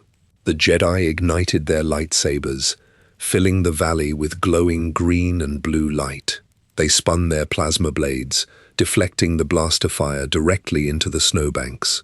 The true Mandalorians activated their jetpacks, launching themselves into the air to fire wrist-mounted rockets into the Jedi formation. The explosions blasted craters into the ice, throwing clods of frozen dirt and rock across the battlefield. The Jedi leaped through the thick grey smoke, swinging their lightsabers through the Durasteel barrels of the Mandalorian rifles and cutting deep into their iron chest plates. Warriors crashed into the snow as the plasma blades severed their jetpack fuel lines. Jango Fett launched a heavy steel grappling cable from his wrist gauntlet, wrapping the cord tightly around the ankles of a charging Jedi. Jango yanked his arm back, dragging the knight face first into the mud, and fired a heavy blaster bolt into the knight's back. The Jedi forces pressed their numerical advantage, surrounding the scattered Mandalorian squads. They sliced through the armored warriors, leaving the pieces of silver and blue armor burning on the icy ground. Jango fired his weapons until the heat sinks vented steam and the power cells clicked empty. He dropped the pistols, sprinted at a Jedi, and drove his iron-plated fist directly into the knight's jaw. Master Dooku stepped forward, swinging his curved lightsaber to slice the weapon mounts off Jango's gauntlets. Dooku thrust his open hand forward, releasing a heavy shockwave of force energy that threw Jango backward into a snowdrift. The Jedi secured Jango's wrists with heavy binders, stripped the durasteel armor from his body, and delivered him to the planetary governor. The governor sold the unarmed warrior to an off-world spice smuggling syndicate. Jango spent the following planetary rotations in the lower cargo hold of a bulk freighter. He dragged massive crates of raw, unrefined spice across the rusted metal decking, his bare feet sliding in pools of leaking hydraulic fluid. Slavers struck his back with crackling electro-whips, leaving raised, blackened welts across his skin. Jango watched the patrol routes of the armed guards, memorized the timing of the shift changes, and studied the mechanical locking cylinder on his iron collar. During a low-orbit docking sequence, Jango jammed a jagged piece of scrap metal directly into the locking pins of his collar. He snapped the heavy iron restraints, grabbed a heavy hydro-spanner from a nearby maintenance rack, and crushed the skull of the nearest slaver. He ripped the heavy blaster pistol from the slaver's holster, shot the remaining guards in the cargo bay, and kicked open the cockpit doors to execute the flight crew. Jango took control of the navigation yoke and steered the freighter back to the governor's fortress on Galadron. He landed the ship, blasted open the planetary vault, and retrieved his confiscated armor. He strapped the silver and blue durasteel plates over his scarred back, locked his helmet in place, and accessed the governor's flight logs. He tracked the ion trail of Tor Vizsla's flagship to the toxic industrial world of Corellia. Jango flew his newly acquired ship to Corellia and breached the Death Watch staging camp. He fired micro-rockets into the main fuel lines, igniting the perimeter fences. He tackled Tor Vizsla to the metal scaffolding. The two warriors exchanged heavy, bone-breaking punches, driving their iron gauntlets into each other's helmet visors. Jango triggered a concealed, venom-coated blade from his wrist housing and drove the steel through the flexible joint seal in Vizsla's neck armor. Vizsla fell backward, his body twitching on the industrial decking until the poison stopped his heart. Jango stood over the body, claiming the title of Mandalore while standing entirely alone. He walked back to his ship, wiped the blood from his gauntlets, and plotted a hyperspace route to the isolated sectors of the Outer Rim to find mercenary work. A man wearing long, high-collared robes and carrying a heavy lockbox of untraceable credits waited inside a sterile white cloning facility on the ocean world of Kamino, preparing to offer the lone Mandalorian a highly specialized genetic contract. Jango Fett landed his heavy patrol craft on the rain-slicked permacrete platforms of Kamino.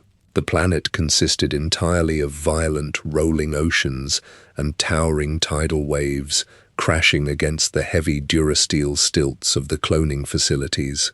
Jango walked out into the torrential downpour, wearing his blue and silver armor, and entered the brightly lit, sterile corridors of the complex. Tall, long-necked Kaminoan scientists guided him into a clinical examination chamber and strapped his arms to a metal medical chair. They pierced his veins with thick, silver needles and extracted cylinders of his red blood. The scientists carried these vials into massive laboratory wings, placing the genetic material inside high-speed centrifuges to isolate the DNA. The Kaminoans constructed millions of transparent cylindrical glass vats inside expansive hangar bays. They filled the tubes with glowing blue amniotic fluid and ran thick nutrient cables through the metal base plates. Fetal bodies formed inside the liquid, developing rapidly through a heavy regimen of chemical growth accelerators. The scientists programmed the genetic code to double the physical aging process, pushing the clones to full physical maturity in half the standard biological time. Jango Fett walked down the aisles of glowing tubes, observing his identical faces suspended in the blue liquid. He approached the lead Kaminoan scientist and demanded a single, baseline clone possessing natural growth rates and standard behavioral patterns. The scientist handed Jango a newborn infant wrapped in thermal blankets, and Jango named the boy Boba. Jango surveyed the immense scale of the growing army and recognized the extreme physical requirements of teaching millions of soldiers the precise combat mechanics of his people. He accessed an encrypted HoloNet terminal and transmitted heavy credit bounties to the deepest criminal sectors of the Outer Rim. He recruited exactly 100 elite combat specialists, and 75 of these mercenaries wore the heavy iron armor of the Mandalorians. These warriors landed their battered freighters on Kamino, deleting their registration codes from the galactic databanks and taking the title Quival Dar, translating directly to the Hidden Ones. The mercenaries stepped onto the pristine white flooring of the Kaminoan facilities, wearing dented chest plates, scarred gauntlets, and mud-stained boots. The Mandalorian sergeants took direct command of the clone cadets. They marched the growing boys into expansive training domes, equipped with heavy metal barricades and automated target drones. The sergeants subjected the clones to brutal, live-fire combat drills. They fired high-yield stun blasts and heavy kinetic rounds at the cadets, forcing the clones to crawl through thick mud under the red laser fire. The instructors slammed the clones onto the hard permacrete decks, demonstrating bone-breaking martial arts strikes and precise vibroblade thrusts. When a clone suffered a fractured rib or a separated shoulder, the Mandalorian sergeants forced the cadet to snap the joint back into place and continue firing their weapons. The clones bled onto the pristine white floors of the facility, their muscles hardening under the constant physical trauma. The sergeants drilled their troops in the Mandalorian language, forcing the identical soldiers to stand in perfectly straight ranks and chant heavy, rhythmic war songs. The clones slammed their fists against their chests in a synchronized rhythm, the sound echoing through the sterile hallways. The Kaminoan engineers manufactured millions of heavy plastoid armor plates, molding the helmets with the exact T-shaped visor of the traditional Mandalorian crusaders. The clones strapped the white plating over their black body gloves, fully adopting the visual profile of an ancient Mandalorian army. The first batch of advanced clones, designated the Null class, developed massive physical frames and actively resisted the Kaminoan behavioral conditioning modules. The Kaminoan technicians marked the nulls for termination, drew long syringes filled with lethal chemical toxins, and walked into the barracks to exterminate the boys. Jango Fett and a Mandalorian sergeant named Cal Skirata stepped directly in front of the technicians, drawing their heavy blaster pistols and pointing the barrels at the Kaminoans' chests. They secured the nulls under their personal protection, integrating the massive clones into special operations units and teaching them advanced explosive sabotage techniques. Jango focused his own efforts entirely on the Alpha-class advanced recon commandos, handing them live thermal detonators and heavy sniper rifles. He taught them to rig durasteel doors with trip mines, to slice into encrypted enemy mainframes, and to snap the necks of sentries before the guards could trigger their vocal alarms. The planet Kamino completed its orbital cycles until the first full generation of the clone army reached combat maturity. Millions of clones assembled on the exterior staging platforms, their identical white boots locking together in perfect, motionless columns. Heavy rain pelted against their T-visors and washed over the barrels of their DC-15 blaster rifles. Massive, wedge-shaped acclamator assault ships descended from the thick grey cloud cover, their heavy sublight engines vaporizing the falling rain into thick clouds of white steam. The boarding ramps lowered with the grinding whine of heavy hydraulic pistons. The clone officers raised their hands, signaling the advance, and the white-armored soldiers marched up into the dark cargo holds. Heavy cargo lifters hoisted six-legged artillery walkers and loaded them onto the magnetic transport racks. The entire fleet ignited their main thrusters, lifting away from the crashing waves of the ocean planet. The navigators entered the hyperspace coordinates for the red rock world of Geonosis, transporting Jango Fett and his Mandalorian-trained forces directly into the opening artillery barrages and concentrated laser fire of the Geonosian execution arenas. Jango Fett stood on the stone viewing balcony of the Geonosian execution arena. He watched heavy, horned beasts drag their claws through the red sand. A Jedi Master named Mace Windu stepped onto the balcony and ignited a purple lightsaber. Jango raised his wrist gauntlet and sprayed a wide arc of burning flamethrower fuel across the stone platform. Mace Windu leaped over the flames and dropped down into the arena. Jango activated his jetpack, flying over the stone railing, and landed heavily in the dirt. He raised his twin heavy blaster pistols and fired a continuous barrage of red plasma bolts at the Jedi Master. Mace Windu stepped forward, spinning the purple lightsaber to deflect the blasts directly into the ground. A massive horned beast, called a reek, charged across the arena and rammed its heavy skull into Jango, crushing his jetpack and throwing him onto his back. Jango rolled to his feet and fired a single blaster bolt into the beast's head, dropping the massive creature into the sand. He turned his weapons back toward Mace Windu. The Jedi sprinted across the red dirt, closing the distance in seconds. Jango pulled the triggers, and the purple blade deflected the incoming fire. Mace swung the lightsaber in a rapid, horizontal arc. The superheated plasma sliced through the durasteel barrel of Jango's blaster pistol and cut cleanly through his armored neck. Jango's heavy silver helmet separated from his shoulders, bouncing across the packed red dirt, and his body collapsed onto the ground. Republic assault ships descended through the thick atmosphere, deploying thousands of white-armored clone troopers onto the Geonosian plains. The clones fired their heavy rotary cannons into the stone spires, pushing the Geonosian defensive lines out of the arena.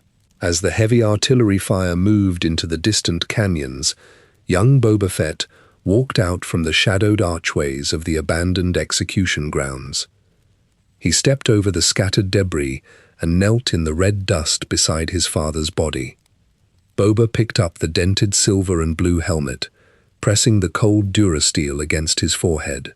He carried the armor back to the Slave One patrol craft, loaded the heavy plates into the cargo hold, and steered the ship into orbit, taking up the bounty hunting trade across the deep spaceports of the Outer Rim.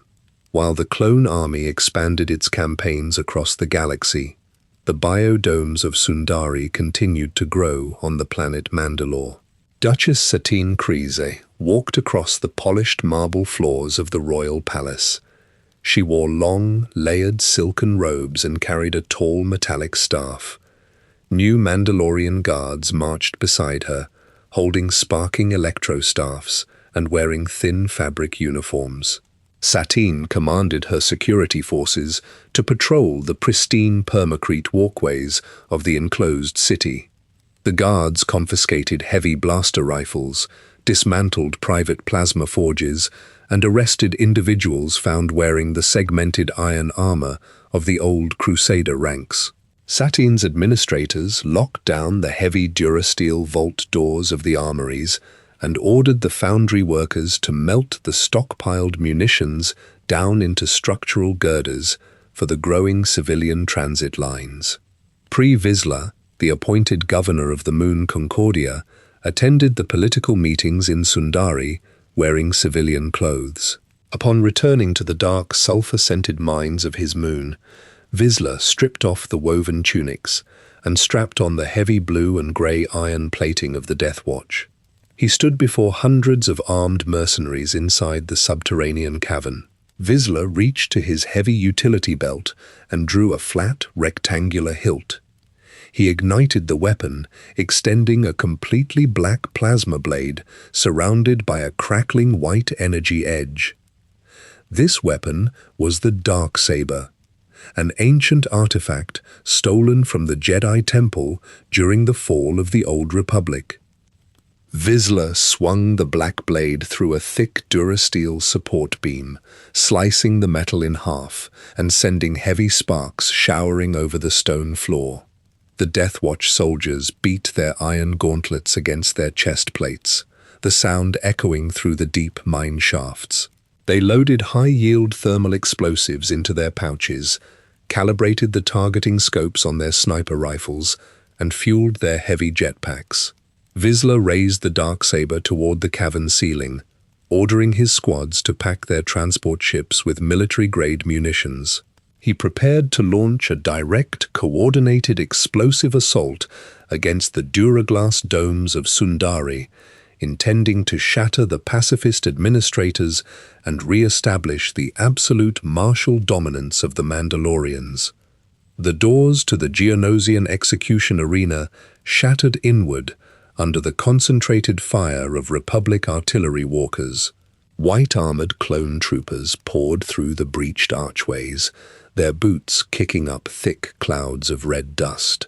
The clones moved in perfect, rigid formations, identical to the Mandalorian drills drilled into their muscle memory by the Kuival Dar sergeants. They raised their long-barreled DC-15 rifles and fired continuous, overlapping volleys of blue plasma into the winged Geonosian warriors hovering above the stands.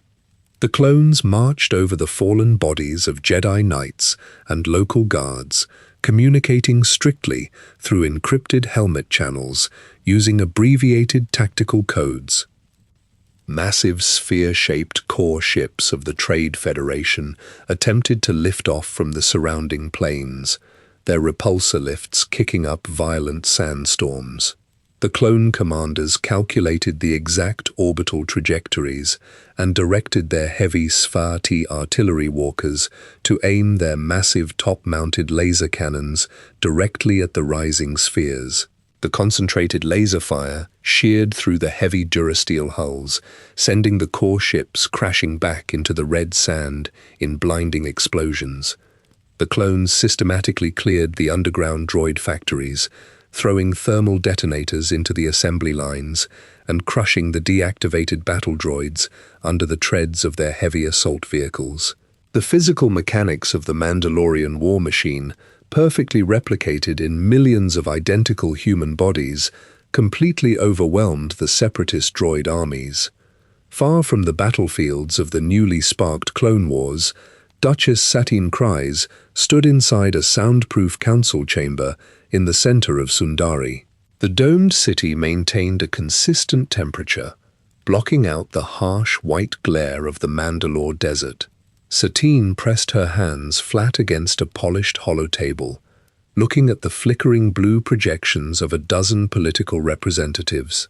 These men and women governed more than 1,000 neutral star systems across the Outer Rim and Mid-Rim.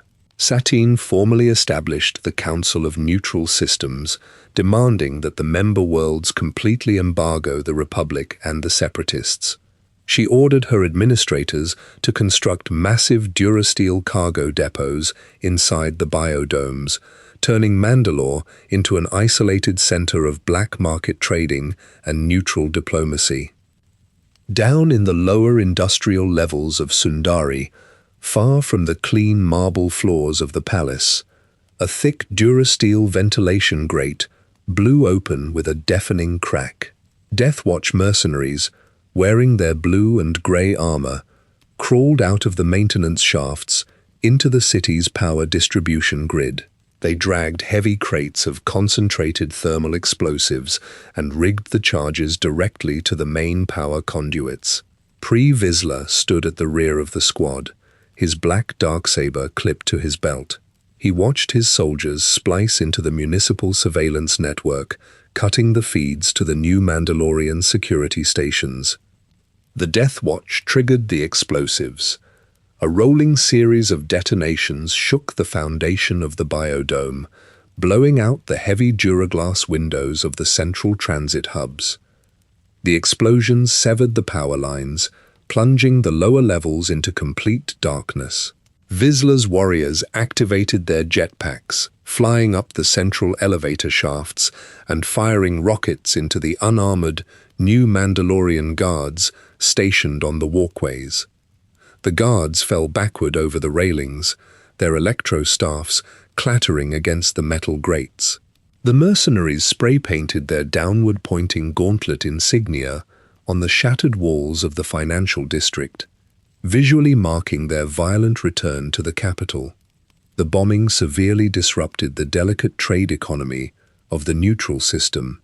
Food shortages and power outages plagued the lower levels, forcing the civilian population to rely on heavy black market shipments.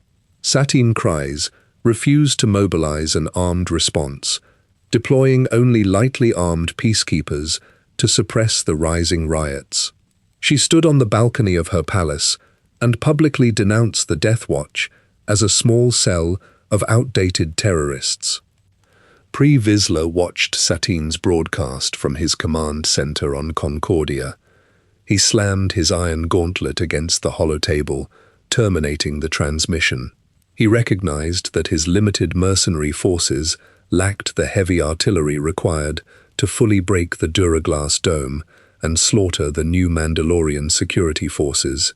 Vizsla opened a secure comm channel to the Separatist Alliance, connecting directly to the heavy tactical mainframe of Count Dooku. Vizsla offered the absolute loyalty of the Death Watch in exchange for massive shipments of heavy armored tanks, proton torpedoes, and specialized battle droids. He agreed to plunge the entire Mandalore sector into a brutal civil war, securing the heavy munitions necessary to burn the pacifist government to ash and reclaim the ancestral throne.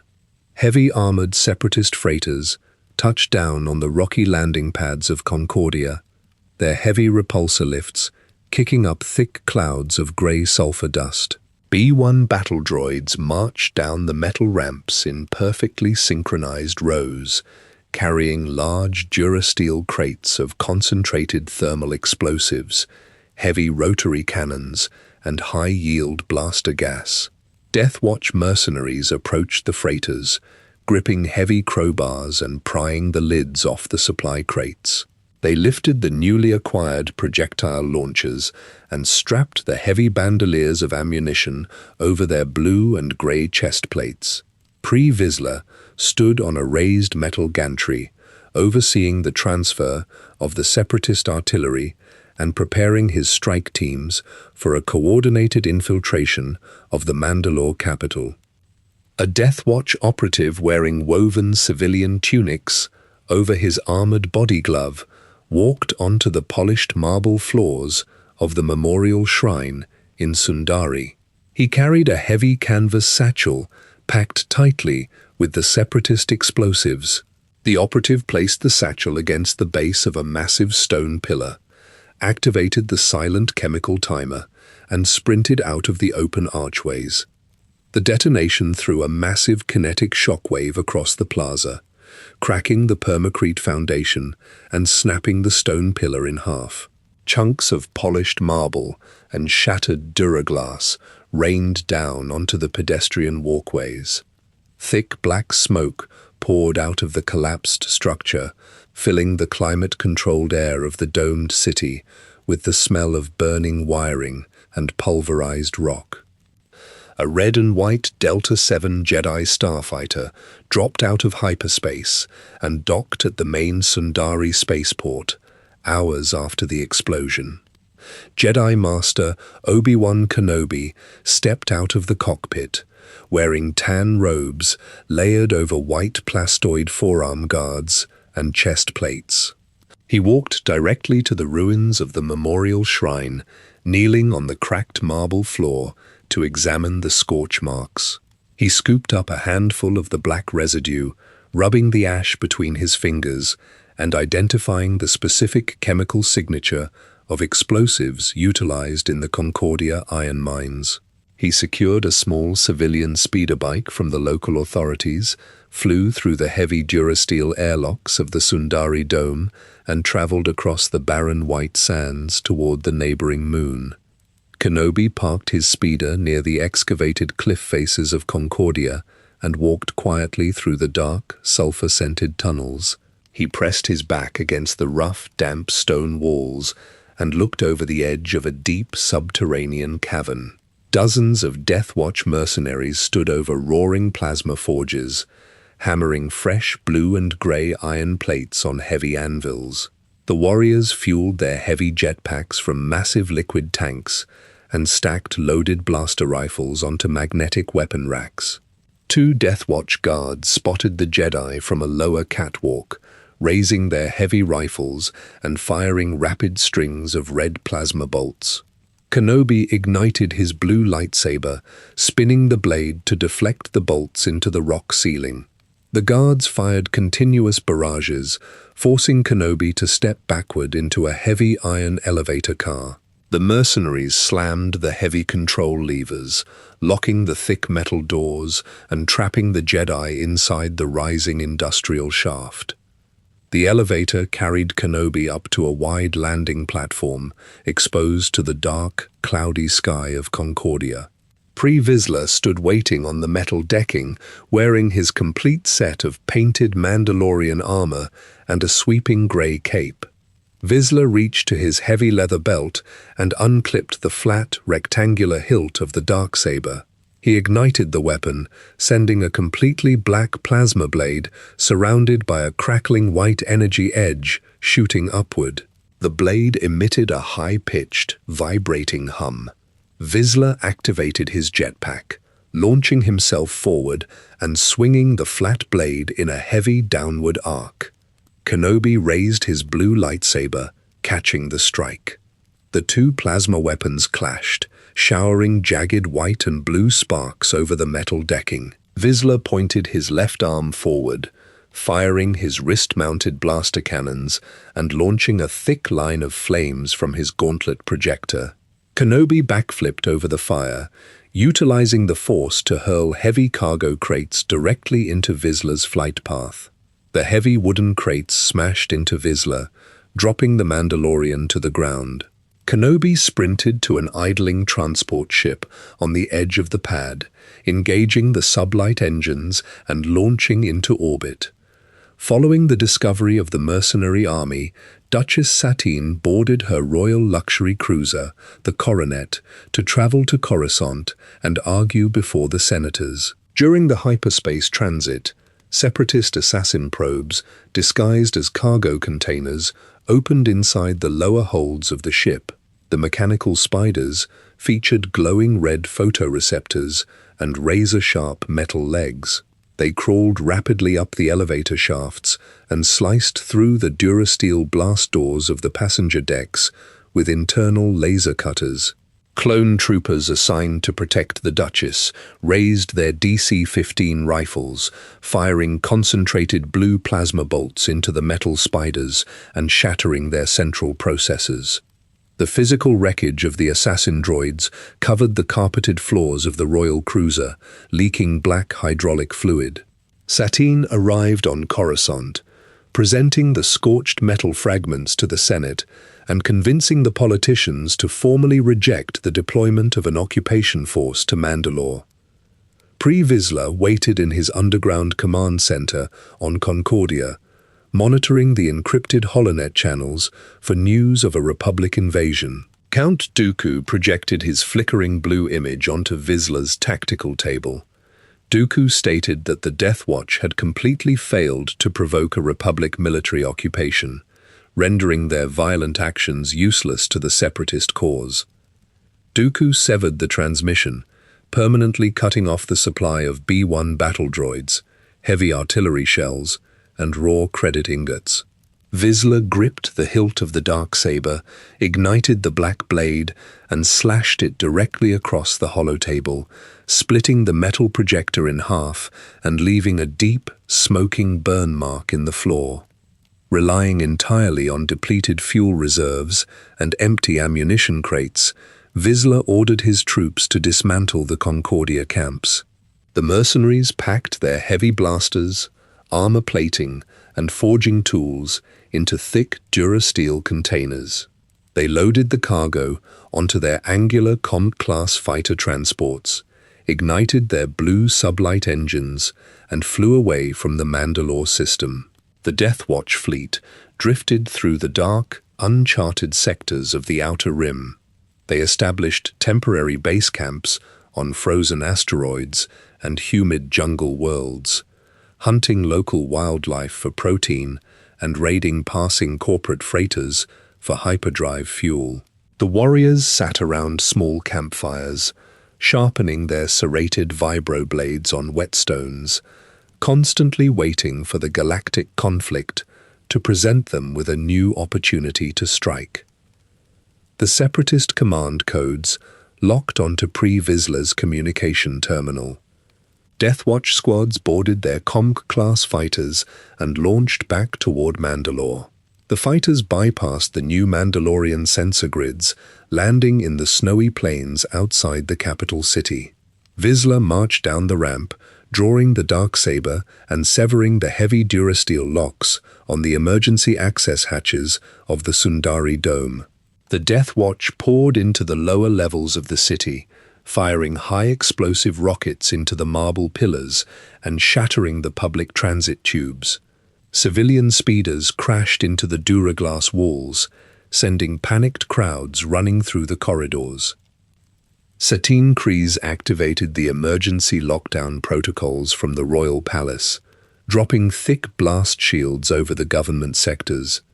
The Death Watch strapped heavy magnetic charges to the blast doors, detonating the barricades and pushing directly into the central square.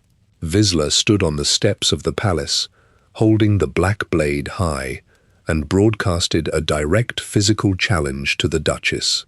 The Death Watch surrounded the royal guard, forcing the unarmored peacekeepers to drop their electrostaffs onto the floor.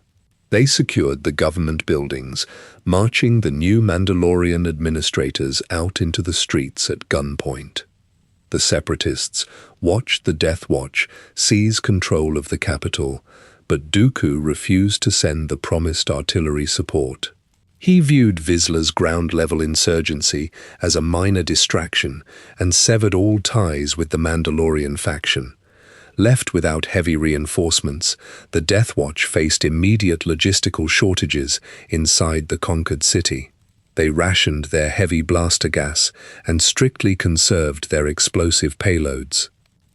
During this period of isolation, a heavily scarred Zabrak stepped out of a specialized transport ship onto the landing pad of the Death Watch base.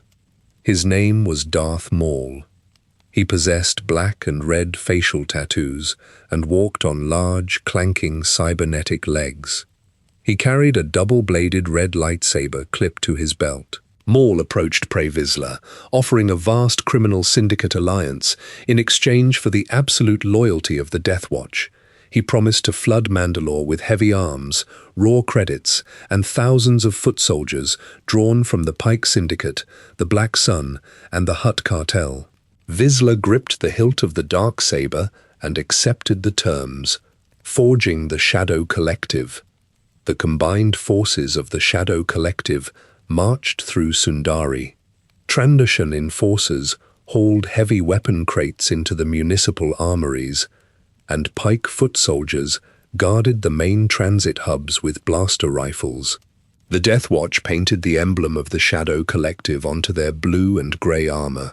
With the city fully secured and the criminal syndicates managing the supply lines, Vizsla turned his attention toward Maul. Vizsla stood in the royal throne room, surrounded by heavily armed Death Watch loyalists. He drew his blaster pistols, pointing the barrels directly at Maul, and declared that the Mandalorians would never serve a Sith Lord. He ordered his men to lock Maul and his apprentice, Savage Opress, in the heavy durasteel holding cells in the lower detention blocks. Maul sat in the dark cell, listening to the heavy boots of the Mandalorian guards pacing the corridors. He extended his hand, utilizing the Force to crush the locking mechanisms of the durasteel door. He stepped out of the cell, activated his red lightsaber, and sliced through the chest plates of the guards. Maul marched up the elevator shafts and walked back into the royal throne room. He deactivated his weapon and threw a formal physical challenge to Pre Vizsla, demanding single combat for the ultimate control of Mandalore and the title of Mandalore. Vizsla removed his heavy jetpack, unclipped his blaster pistols, and tossed them onto the marble floor. He drew the darksaber, igniting the black blade, and charged at Maul. The two warriors clashed in the center of the throne room. Vizsla swung the flat blade in rapid, heavy arcs, driving Maul backward. He fired the heavy flamethrower from his wrist gauntlet, washing a stream of fire over the Sith Lord. Maul leaped through the flames, bringing his red blade down to block Vizsla's strikes. Vizsla fired his whistling bird projectiles, sending small explosive darts, detonating around Maul's head. Maul spun through the shrapnel, kicked Vizsla's leg, and drove the hilt of his lightsaber into Vizsla's helmet visor. Vizsla stumbled backward, dropping to his knees. Maul swung his blade in a massive horizontal arc, cleanly severing Vizsla's head from his shoulders. The Death Watch soldiers lowered their weapons. Bo-Katan Kryze, a lieutenant in the Death Watch and the sister of Duchess Satine, refused to accept the outcome. She stated that an outsider could never rule Mandalore. She unholstered her blasters, fired at the syndicates standing in the room, and activated her jetpack, flying out the shattered duraglass windows of the palace. Maul lifted the darksaber from the floor, claiming the throne and fracturing the Death Watch into violently opposing factions. Bo-Katan Kryze fled into the lower maintenance levels of Sundari, unbuckling her jetpack and discarding her distinctive blue and grey helmet in an empty access corridor to avoid the syndicate patrols. She pulled a brown fabric cloak tightly over her armor and walked out into the public markets. Trandoshan guards stood at the intersections, holding heavy repeating blasters and stopping civilians for identification checks. Pike enforcers dragged new Mandalorian politicians out of their residential towers, securing their wrists with heavy stun cuffs. The entire city smelled of ozone and burning refuse. Bo-Katan used a secure, encrypted datapad to locate the scattered Death Watch loyalists who had fled the throne room. These warriors gathered in small, dark sublevels, cleaning their blasters and checking their remaining fuel reserves. They painted entirely new insignias on their helmets, utilizing striking geometric patterns of white and grey, calling themselves the Night Owls. Bo-Katan addressed her followers in the dim light of the bunker, issuing strict orders to target strictly syndicate supply lines and the specific outposts controlled by Maul's loyalist Mandalorians, known as the Super Commandos. Maul sat on the high throne in the palace above. He ordered his Mandalorian mechanics to weld heavy, jagged metal horns onto his followers' standard helmets. The Super Commandos spray-painted their armor completely red and black, explicitly matching the Sith Lord's facial tattoos. They strapped heavy rotary cannons to their backs and mounted heavy repeating blasters onto the flatbeds of civilian cargo speeders. Maul deployed these heavily armed loyalists directly into the streets of Sundari to crush the rising Night Owl insurgency. Red and black armored soldiers kicked down the durasteel doors of the lower sectors, throwing thermal detonators into the cramped residential blocks and firing streams of blue plasma into the narrow alleys. The two Mandalorian factions engaged in vicious, close-quarters firefights across the city. Night owls dropped from the upper catwalks, firing wrist-mounted rockets into the engine blocks of the Super Commando speeders. The explosions shattered the duraglass walkways, sending heavily armored bodies plunging down into the deep maintenance shafts. Super Commandos fired their heavy rotary cannons directly up into the transit tubes, shredding the civilian repulsor trains into flying shrapnel. The constant heavy weapon fire heavily damaged the primary structural supports of the Sundari Dome. During the chaos, Maul directed his forces to locate Duchess Satine Kryze. The Super Commandos found her hiding in a medical facility.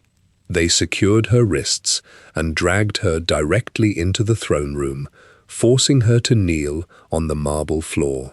Maul activated an encrypted transmission to the Jedi Temple on Coruscant, demanding the immediate presence of Jedi Master Obi-Wan Kenobi. Kenobi arrived in a stolen Mandalorian fighter craft, sneaking past the orbital blockades and breaching the palace loading bays. He ignited his blue lightsaber, deflecting the heavy blaster fire of the Super Commandos, but the sheer volume of troops forced him backward into the throne room. Maul grabbed Kenobi by the throat, utilizing the Force to suspend the Jedi Master against the wall. The Sith Lord ignited the Darksaber, stepping toward Satine. Maul drove the black blade directly through the Duchess's chest, killing her instantly in front of Kenobi. The Super Commandos hauled Kenobi out of the throne room and loaded him into a heavy transport skiff. They locked him inside the heavy durasteel cells of the Sundari detention block. Bo-Katan tracked the transport skiff through the city. She led a squad of night owls directly into the detention block, throwing heavy thermal charges against the reinforced doors and firing precise blaster rounds through the narrow visors of the red and black guards. Bo-Katan sliced the electronic lock on Kenobi's cell, handed him a spare blaster pistol, and instructed him to immediately contact the Republic military for a full-scale invasion of Mandalore. Kenobi boarded a stolen fighter craft and broke orbit, jumping into hyperspace just as a massive new fleet dropped into the system. Darth Sidious, the true master of the Sith, arrived on Mandalore entirely alone. He walked off his shuttle and marched directly into the palace throne room. Sidious unclipped two lightsabers and engaged Maul in a brutal, high-speed duel. The Sith Lord spun his red blades with blurring speed, driving Maul back against the marble pillars. Sidious disarmed Maul, electrocuted him with continuous blasts of heavy blue force lightning, and ordered the Super Commandos to drag the unconscious warrior back to his ship. With Maul removed from the planet, the Shadow Collective immediately collapsed. The Trandoshans and Pikes abandoned their posts, loading their remaining weapons and unrefined spice crates onto their freighters and fleeing back to the Outer Rim. The red and black Super Commandos retreated into the deep sublevels of the city, hiding in the dark maintenance tunnels. Bo-Katan Kryze walked out into the smoking, debris-covered streets of Sundari, watching the civilian population clear away the bodies and the shattered duraglass. The new Mandalorian government no longer existed. The Death Watch had completely fractured. Bo-Katan stood in the ruins of the capital, holding a heavy blaster rifle, waiting for the Republic cruisers to arrive and formally occupy the planet her ancestors had conquered. Republic Venator-class star destroyers established a tight orbital blockade around Mandalore, cutting off all civilian transit and black market trade lines. Under the direct command of the Jedi Council, clone troopers wearing heavy white armor, painted with orange markings, marched through the Duraglass airlocks of Sundari. They established fortified checkpoints at the central elevator hubs, setting up heavy E-web repeating blasters and checking the identification cylinders of every Mandalorian citizen passing through the corridors. Republic gunships patrolled the airspace above the city, shining high-intensity searchlights down onto the streets. Bo-Katan Kryze and her night owls actively assisted the clones, utilizing their detailed knowledge of the municipal maintenance grid to expose the hidden bunkers where Maul's super commandos stockpiled their remaining blaster gas. They breached the heavy iron doors, exchanging rapid fire in the tight, dark tunnels. When the Republic forces confirmed that Maul had escaped, the clones formally arrested the captured super commandos and transferred control of the planetary government directly to a provisional council loyal to Coruscant. Bo-Katan, having aligned with the Republic to fracture the Shadow Collective, assumed the role of regent over her occupied people. This provisional government lasted less than a standard year. The execution of Order 66 transmitted directly into the helmet communicators of the clone commanders stationed in the capital. The clones lowered their visors, raised their DC-15 rifles, and fired upon their Jedi generals. Republic dreadnoughts across the galaxy repainted their red markings to solid gray, marking the instantaneous transition into the Galactic Empire. Imperial administrators arrived in Sundari, wearing pristine grey uniforms, flanked by newly equipped stormtroopers clad in completely white plastoid armor. The Empire dismantled the Provisional Mandalorian Council, arresting any politicians who questioned the sudden shift in galactic authority. Bo-Katan refused to pledge her armor and her surviving night owls to the Imperial command structure. She stepped down from her position as regent, unholstering her blasters and firing at the stormtroopers attempting to secure her transport craft. The night owls launched their ships from the Sundari landing pads, breaking through the Imperial fighter cordons and fleeing into the deep outer rim. To maintain total physical control over the heavily armed population, the Empire installed a Mandalorian named Gar Saxon as the new Imperial Viceroy. Saxon had previously served in the red and black armor of Maul's super commandos. He discarded those colors and painted his heavy iron plates completely white to perfectly match the Imperial stormtroopers. He bolted Imperial insignias directly onto his chest plate and organized his loyalists into the Imperial Super Commandos. These warriors patrolled the lower levels of Mandalore, enforcing strict curfews and breaking up unauthorized gatherings. Saxon's commandos kicked the heavy boots against civilian doors, hauling suspected insurgents into armored transport vehicles and sending them to heavily guarded labor camps. The Imperial garrison constructed massive, imposing Durasteel academies directly over the ruins of the old Crusader training grounds, forcing the young Mandalorian cadets to march in perfect sync while singing the Imperial anthem. In the lower levels of the Imperial Academy, a young Mandalorian cadet named Sabine Wren sat at her workbench, soldering complex circuit boards to the firing mechanisms of a heavy plasma rifle. Sabine belonged to Clan Wren, a prominent family known for producing skilled munitions experts. The Imperial officers recognized her technical aptitude and assigned her to a highly classified weapons development program. They locked her inside a secure engineering bay, providing her with raw Beskar iron, heavy focusing crystals, and an unlimited supply of power cells.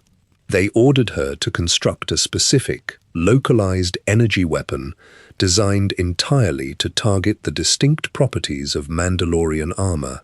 Sabine fused the components together, completely unaware of the weapon's intended deployment.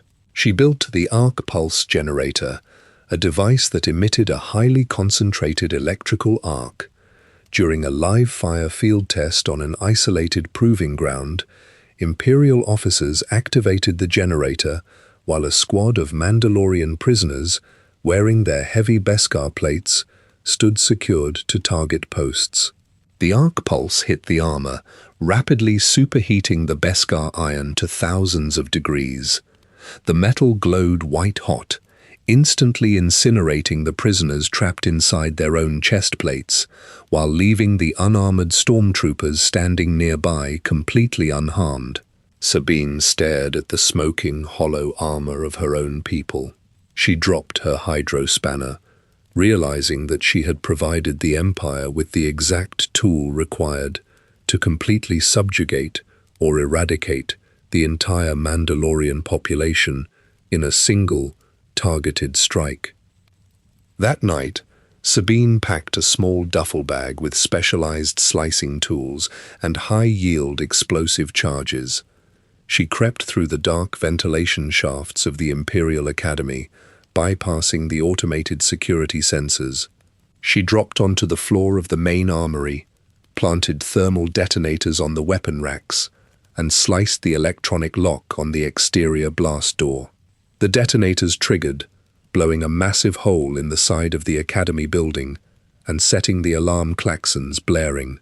Sabine sprinted out into the Mandalore night, her boots hitting the white sand, and fled the planet, carrying the guilt of her creation and completely severing her ties with her family and the Imperial occupation forces. Sabine Wren walked through the red, dust-covered swamps of Dathomir alongside a small cell of rebel fighters. They stepped over the skeletal remains of the planet's previous inhabitants and pushed through thick, hanging vines. They entered a dark, stone cavern filled with rusted scrap metal, broken battle droids, and discarded weapons left behind by Maul's Shadow Syndicate. Sabine directed the beam of her shoulder-mounted flashlight across the damp cave floor, illuminating piles of heavy blaster pistols and empty thermal detonator casings. The white beam of light stopped on a flat, rectangular hilt resting in the dirt. She knelt on the rocky ground, grabbed the cold metal casing, and wiped the red dust from the emitter. She recognized the weapon as the ancient darksaber, dropped by Maul years earlier. She clipped the heavy hilt to her leather belt, boarded the rebel transport ship, and traveled back to the hidden rebel base on the arid planet Atollon. On the dry, coral-covered plains of Atollon, two Jedi survivors named Kanan Jarrus and Ezra Bridger handed Sabine a pair of wooden training sticks. They stood under the baking sun and repeatedly struck her arms, shoulders, and knees, forcing her to block the heavy wooden impacts. Sweat dripped down Sabine's forehead and soaked the collar of her flight suit. Dark purple bruises formed across her skin from the continuous blows. She dropped the wooden sticks into the dirt, unclipped the darksaber, and pressed the ignition switch. The weapon emitted a loud, vibrating hum and projected a crackling black plasma blade, surrounded by a white energy aura. The heavy gyroscopic pull of the blade dragged her wrists downward, the hilt growing physically hotter and heavier in her grip. Kanan ignited his blue lightsaber and engaged her in rapid, heavy strikes. Sabine swung the darksaber, clashing the black plasma against the blue blade, sending showers of hot sparks burning holes into the dry coral dirt. She adjusted her grip, strengthened her footing, and forced her muscles to endure the extreme physical resistance of the ancient Mandalorian weapon. Sabine finished her combat drills, loaded her painted armor and the darksaber into a transport shuttle, and flew to Crow Nest, a mountainous, snow-covered planet firmly controlled by her family, Clan Wren. The shuttle descended through a heavy blizzard and landed on a completely frozen lake outside a towering stone and durasteel fortress. Sabine walked down the boarding ramp, her boots crunching into the thick snow. Heavily armed Clan Wren warriors, wearing yellow and white armor over thick fur coats, surrounded her, pointing the barrels of their blaster rifles directly at her chest. Ursa Wren, Sabine's mother, walked out of the fortress doors and ordered the guards to lower their weapons. Ursa escorted her daughter into the main dining hall, stepping past the roaring fire pits. Sabine unclipped the darksaber and placed it flat on the heavy wooden table, offering the weapon to her mother to demonstrate her capability to fight the Imperial occupation forces on Mandalore. As Ursa reached for the blade, a squadron of Imperial transport ships broke through the snowstorm and landed directly on the ice outside the fortress. Imperial Viceroy Gar Saxon marched into the main hall, flanked by a dozen Imperial supercommandos wearing pristine white armor. Gar Saxon spotted the darksaber resting on the wooden table. He grabbed the hilt, ignited the black blade, and ordered his commandos to execute the members of Clan Wren. The white-armored commandos raised their blaster rifles and fired red plasma bolts across the room. Clan Wren warriors flipped the heavy wooden tables for cover and returned fire with yellow blaster bolts. Blaster fire shattered the large duraglass windows, letting the freezing wind blow violently into the keep. Sabine ducked under a barrage of blaster fire, activated her jetpack, and launched herself through the shattered window directly onto the frozen lake. Gar Saxon pursued her, using his jetpack to land heavily on the ice a few meters away. He swung the darksaber in wide horizontal arcs, attempting to cleave through Sabine's chest plate. Sabine dodged the strikes, the intense heat of the black plasma melting deep gouges into the thick ice and sending sprays of freezing water over their boots. She raised her left gauntlet and activated her personal energy shield, blocking a direct downward strike from the darksaber. The energy shield flared bright blue, absorbing the heavy kinetic impact. Sabine pointed her right gauntlet forward and fired her flamethrower, sending a jet of liquid fire washing over Saxon's white armor. Saxon stepped backward, swiping his blade to disperse the flames. Sabine drew her blaster pistols, firing continuous shots at his helmet visor. Saxon deflected the blaster bolts with the darksaber and lunged forward, tackling Sabine to the ground. He raised the black blade to deliver a fatal downward strike. Sabine triggered a heavy explosive charge from her utility belt, detonating it directly between their chest plates. The concussive blast threw both warriors across the frozen lake. Sabine recovered first, drawing a small energy blade from her gauntlet housing and pressing the glowing edge directly against Saxon's throat. Saxon dropped the darksaber onto the wet ice. Sabine picked up the rectangular hilt, deactivated the blade, and turned her back, walking toward her mother. Saxon drew a concealed blaster pistol from his thigh holster and aimed at Sabine's back. Ursa Wren raised her heavy blaster rifle and fired a single red bolt straight through Gar Saxon's chest. The Imperial Viceroy collapsed dead on the ice, his blood pooling and freezing instantly in the sub-zero air. The surviving Imperial supercommandos retrieved the body of their fallen commander, loaded it onto their ships, and launched into orbit to report the strike to the Imperial garrison. The Clan Wren warriors gathered around Sabine and Ursa, checking their heavy repeating blasters, fueling their jetpacks, and stacking crates of thermal detonators along the fortress walls to prepare for the inevitable Imperial retaliation. Sabine held the darksaber tightly in her gauntlet, looking at the surrounding warriors and acknowledging the immediate need to recruit thousands of heavily armed fighters and a dedicated general to lead the assault against the massive Imperial fleet anchored above Mandalore. Sabine Wren piloted her Comp-class transport ship through the heavy, toxic cloud cover of Mandalore, landing at the hidden mountain outposts of the surviving clans. She carried the darksaber clipped to her heavy leather belt and showed the weapon to the gathered mercenaries. Warriors wearing orange, blue, and green Beskar armor stepped out of their canvas tents, loading their heavy blaster rifles and pledging their weapons to her cause.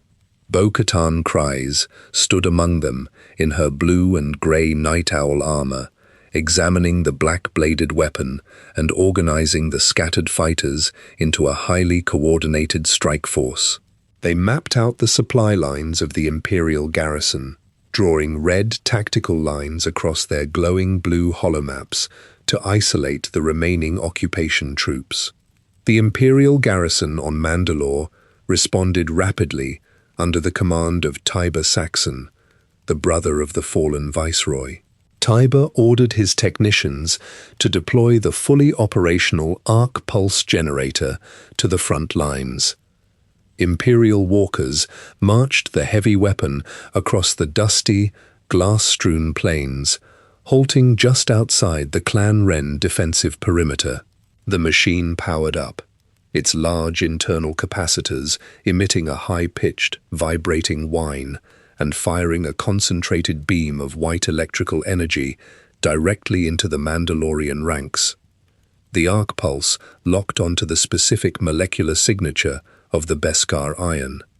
The heavy chest plates and helmets of the Mandalorian warriors superheated instantly.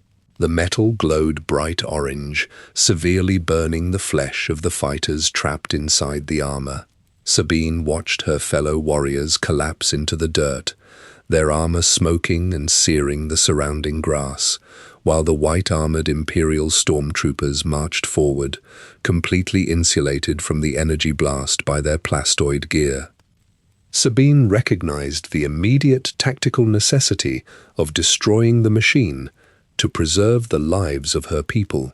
She activated her jetpack, launching into the air alongside Bo-Katan and a squad of heavily armed night owls. They flew directly toward the massive grey hull of the Imperial Star Destroyer hovering above the battlefield. The Mandalorians landed heavily on the exterior plating of the warship, placed thermal charges against the main airlock, and detonated the heavy metal doors. They rushed into the sterile white corridors of the Star Destroyer, firing rapid volleys of yellow plasma bolts from their twin blaster pistols.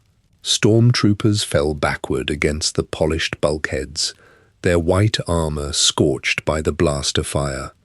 The smell of melted wiring and burned ozone filled the narrow hallways. The strike team breached the central containment bay, holding the arc pulse generator. Dozens of Imperial guards aimed their rotary cannons at the doorways, filling the air with heavy repeating blaster fire. Bo-Katan fired her wrist-mounted lasers into the control panels, fusing the circuits of the automated defense turrets and dropping the heavy ceiling blast shields. Sabine ducked under a barrage of red blaster bolts, slid across the polished metal floor, and reached the central control console of the superweapon.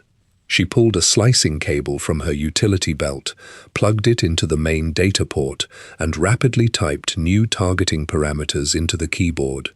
She altered the weapon's targeting matrix, calibrating the sensors to lock onto the specific chemical composition of Imperial plastoid armor. Sabine slammed her palm against the heavy activation switch. The machine hummed loudly and released a wide arc of blue electricity across the hangar bay. The energy struck the Imperial stormtroopers directly, the lightning arcing entirely past the Mandalorian Beskar plates. The white plastoid armor heated up, shocking the Imperial soldiers and dropping them to the metal decking in twitching heaps. Tiber Saxon fell to his knees, thick black smoke rising from his uniform. Sabine detached the darksaber from her belt, ignited the crackling black blade, and swung it entirely through the central power core of the generator. The thick metal casing split in half, and the internal components exploded into a massive shower of sparks, flaming debris, and leaking coolant fluid. The Mandalorians retreated from the burning Star Destroyer, firing their jetpacks and descending back to the surface of Mandalore. They gathered in the center of the Clan Wren encampment, standing shoulder to shoulder in their customized, battle-scarred armor. Sabine Wren walked to the center of the circle, kicking up small clouds of white dust.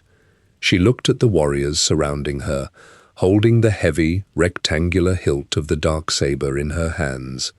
She extended her arms, presenting the ancient weapon to Bo-Katan Kryze. Bo-Katan reached forward, gripped the cold metal hilt, and raised it above her head. She pressed the ignition switch, projecting the black and white plasma blade high into the air. The hundreds of gathered Mandalorians dropped to one knee in the dirt, bowing their helmets to the new Mandalore. Imperial probe droids recorded the gathering from the high ridges, transmitting the holographic footage directly to the Imperial High Command. Moff Gideon stood on the bridge of a Star Destroyer in the deep core, watching the blue projection of the kneeling Mandalorians and the glowing black blade. He smoothed the creases of his black uniform, turned to his fleet admirals, and issued immediate orders to mass thousands of heavy cruisers in the adjacent sectors. He commanded the ordnance crews to load maximum payloads of fusion bombs into the launch tubes, plotting a direct hyperspace vector to Mandalore to systematically blast the entire surface of the planet into green glass. The Imperial Armada dropped out of hyperspace in a perfectly synchronized formation above the white sands of Mandalore. Hundreds of wedge-shaped Star Destroyers positioned their ventral launch bays toward the planetary surface, opening the thick Durasteel blast doors. Iron payload racks released thousands of heavy fusion bombs. The ordnance plummeted through the heavy grey cloud cover, striking the apex of the massive Duraglass domes enclosing Sundari and the neighboring population centers. The detonations unleashed concentrated kinetic blast waves, shattering the thick Duraglass panels into millions of sharp fragments that rained down onto the polished marble streets below. The intense heat from the fusion warheads melted the structural Durasteel beams, collapsing the high-rise residential towers, the trade hubs, and the central government palace into burning craters. Mandalorian warriors launched from the collapsing pedestrian walkways, igniting their jetpacks to engage the low-flying TIE bombers, screaming through the atmosphere. The warriors fired heavy rockets and continuous blaster volleys into the twin ion engines of the Imperial fighters, sending the burning craft crashing into the ruined commercial plazas. The sheer volume of incoming Imperial ordnance vastly overwhelmed the defensive fire. Massive fusion blasts knocked the jetpack troopers out of the sky, scattering scorched Beskar plates and severed cables across the glass-littered ground. The heavy bombing leveled the planetary communication grids, the municipal armories, and the underground plasma forges, instantly severing the physical supply lines of the entire Mandalorian resistance. Plumes of thick green smoke rose from the planet as the irradiated soil fused into solid, jagged sheets of glass under the extreme, prolonged temperatures of the continuous bombardment. Imperial transport ships descended through the thick black smoke and hovered directly over the burning ruins of the capital. The metal ramps lowered, releasing hundreds of tall, black-plated KX-series security droids. The droids dropped heavily onto the fused glass, their mechanical joints groaning as they absorbed the physical impact. They carried heavy rotary blasters and marched in strict grid formations across the devastated landscape. Their glowing red optical sensors swept across the rubble, detecting the thermal signatures of the survivors. The droids approached the wounded warriors, crawling through the debris, raised their rifles, and fired concentrated red plasma bolts directly through the flexible black body gloves between the heavy Beskar plates. They marched relentlessly through the ruined sectors, crushing the scattered helmets under their heavy metal feet and systematically clearing the remaining resistance. Moff Gideon landed his personal heavily armed transport craft in the exact center of the shattered Sundari Plaza. He walked down the boarding ramp wearing specialized black armor plating and a heavy, sweeping cape, stepping over the broken Duraglass and the fallen bodies of the Night Owl squads. Bo-Katan Kryze lay on the cracked marble, her blue and grey armor heavily dented, her jetpack completely crushed, and her blasters drained of their plasma charges. Gideon approached her, reached down with his black-gloved hand, and took the rectangular hilt of the dark saber directly from the ground beside her. He clipped the weapon to his heavy leather belt, physically securing the central artifact of Mandalorian leadership. He turned his back on the survivors and ordered his droids to sweep the entire planetary surface, leaving the capital city to burn down to the bedrock. Small factions of Mandalorian warriors survived the direct bombing by sheltering deeply inside the subterranean Beskar mines of Concordia and the lower municipal aqueducts far outside the city limits. They felt the heavy bedrock shake and watched thick dust fall from the tunnel ceilings, waiting in complete darkness until the Imperial transport ships returned to high orbit. The survivors climbed out of the tunnels, navigating the irradiated fields of green glass and twisted metal to reach concealed smuggling freighters hidden in the rocky canyons. They loaded their dented armor, heavy forging tools, and remaining young foundlings into the cramped cargo holds. They fired their sublight engines, pushing the thrusters to maximum output, and broke through the gaps in the Imperial orbital blockade to flee into the deep vacuum of space. These scattered groups navigated their ships toward the most isolated, impoverished planets in the Outer Rim, altering their transponder codes to evade the Imperial tracking algorithms. One specific sect of heavy-armored religious zealots, calling themselves the Children of the Watch, directed their rusted transport vessel to the volcanic world of Navarro. They landed their ship in the desolate lava fields, marched down into the subterranean sewer systems beneath the local bounty hunter guild, and unpacked their heavy iron anvils.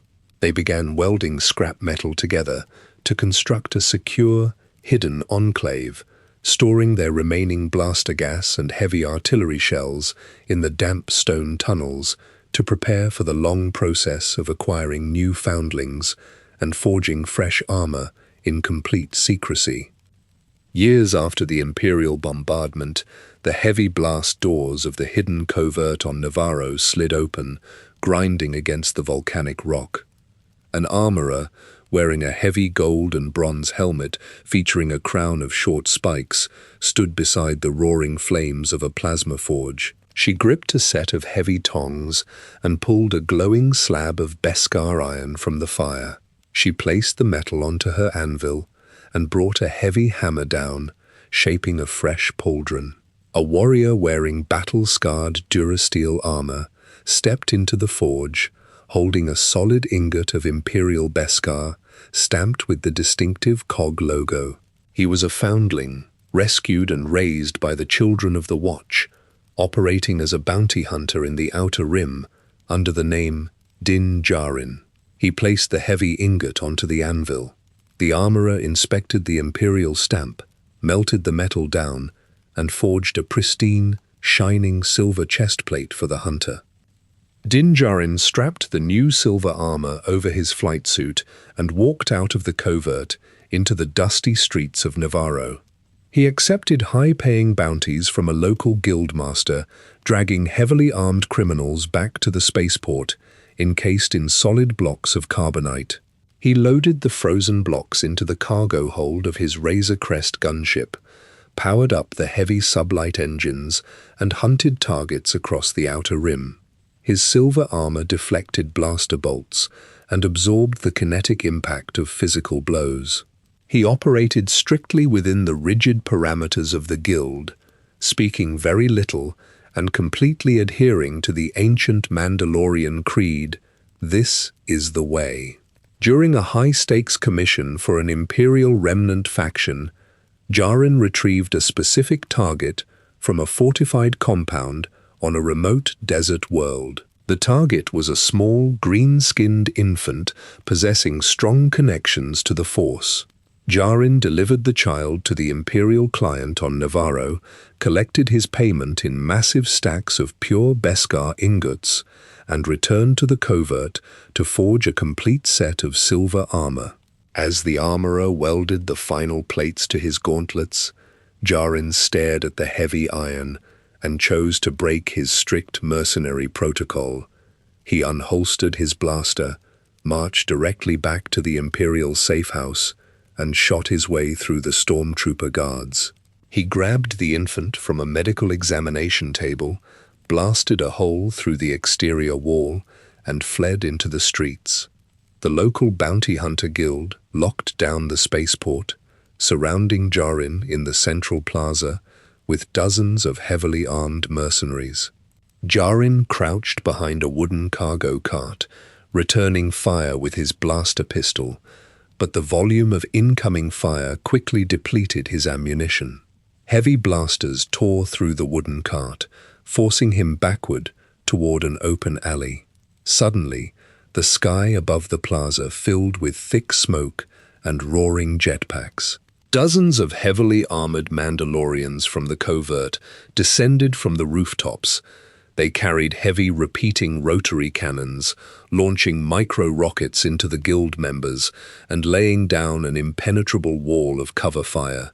A massive warrior named Paz Vizsla landed in the dirt, spooling up his rotary cannon and shredding the unarmored mercenaries. Djarin grabbed the child, ran up the boarding ramp of the Razor Crest, and launched into orbit while his people held the line below. The Imperial remnant, led by Moff Gideon, immediately retaliated against the exposed covert. Imperial walkers surrounded the subterranean tunnels, firing heavy incendiary rounds into the entry grates. Stormtroopers marched into the dark sewers, executing the unarmored foundlings and stacking the stripped Mandalorian armor into piles in the center of the tunnels. The surviving children of the Watch fled the planet, dispersing their numbers across the galaxy once again to avoid total eradication. Djarin traveled across the outer rim, seeking a safe haven for the child while repairing the extensive battle damage to his gunship. He eventually landed the Razor Crest on the forest moon of Corvus, tracking a rumor regarding the location of a Jedi. Djarin walked through a burned, dead forest, his boots snapping the brittle branches on the ground. He found Ahsoka Tano, a former Jedi Padawan, wielding twin white lightsabers and fighting a local magistrate's security forces. Djarin drew his Beskar spear and fought alongside Ahsoka, striking down the magistrate's heavy enforcers and securing the compound. Ahsoka examined the child, communicated with him through the Force, and provided Djarin with the coordinates to an ancient Jedi seeing stone on the planet Tython, instructing him to place the child on the stone to transmit a signal into the deep galaxy. Djarin landed his ship on Tython, carrying the child to the top of a high mountain ridge and placing him directly onto the spherical stone platform. A blue energy field instantly surrounded the child. Before Djarin could pull the infant from the stone, a battered Slave One patrol craft dropped out of the clouds. Boba Fett, visibly older and heavily scarred, walked down the boarding ramp, wearing a black robe. He demanded the return of his father's silver and blue armor, which Djarin had previously acquired from a local marshal on Tatooine. While the two warriors stood locked in a standoff, two Imperial troop transports landed on the rocky slopes below, releasing platoons of white-armored stormtroopers to secure the child. Din Djarin crouched behind a heavy boulder on Tython as the first squad of stormtroopers crested the rocky ridge. He fired his blaster pistol, dropping 3 troopers into the red dirt and threw a thermal detonator directly into the center of their formation. The explosion shattered the white plastoid armor and sent bodies tumbling down the mountainside. Boba Fett ran up the ridge, holding a heavy Tusken cycler rifle, and smashed the wooden stock into a stormtrooper's helmet. Boba dropped the shattered rifle, unholstered his pistol, and shot his way to the Razor Crest. He bypassed the manual locks, entered the cargo hold, and secured his father's dented silver and green armor over his black robes. Boba walked out of the ship, the heavy plate settling against his shoulders, and fired a wrist-mounted rocket into the troop transport hovering above the ridge. The transport exploded, crashing onto the rocks and crushing the remaining Imperial squads.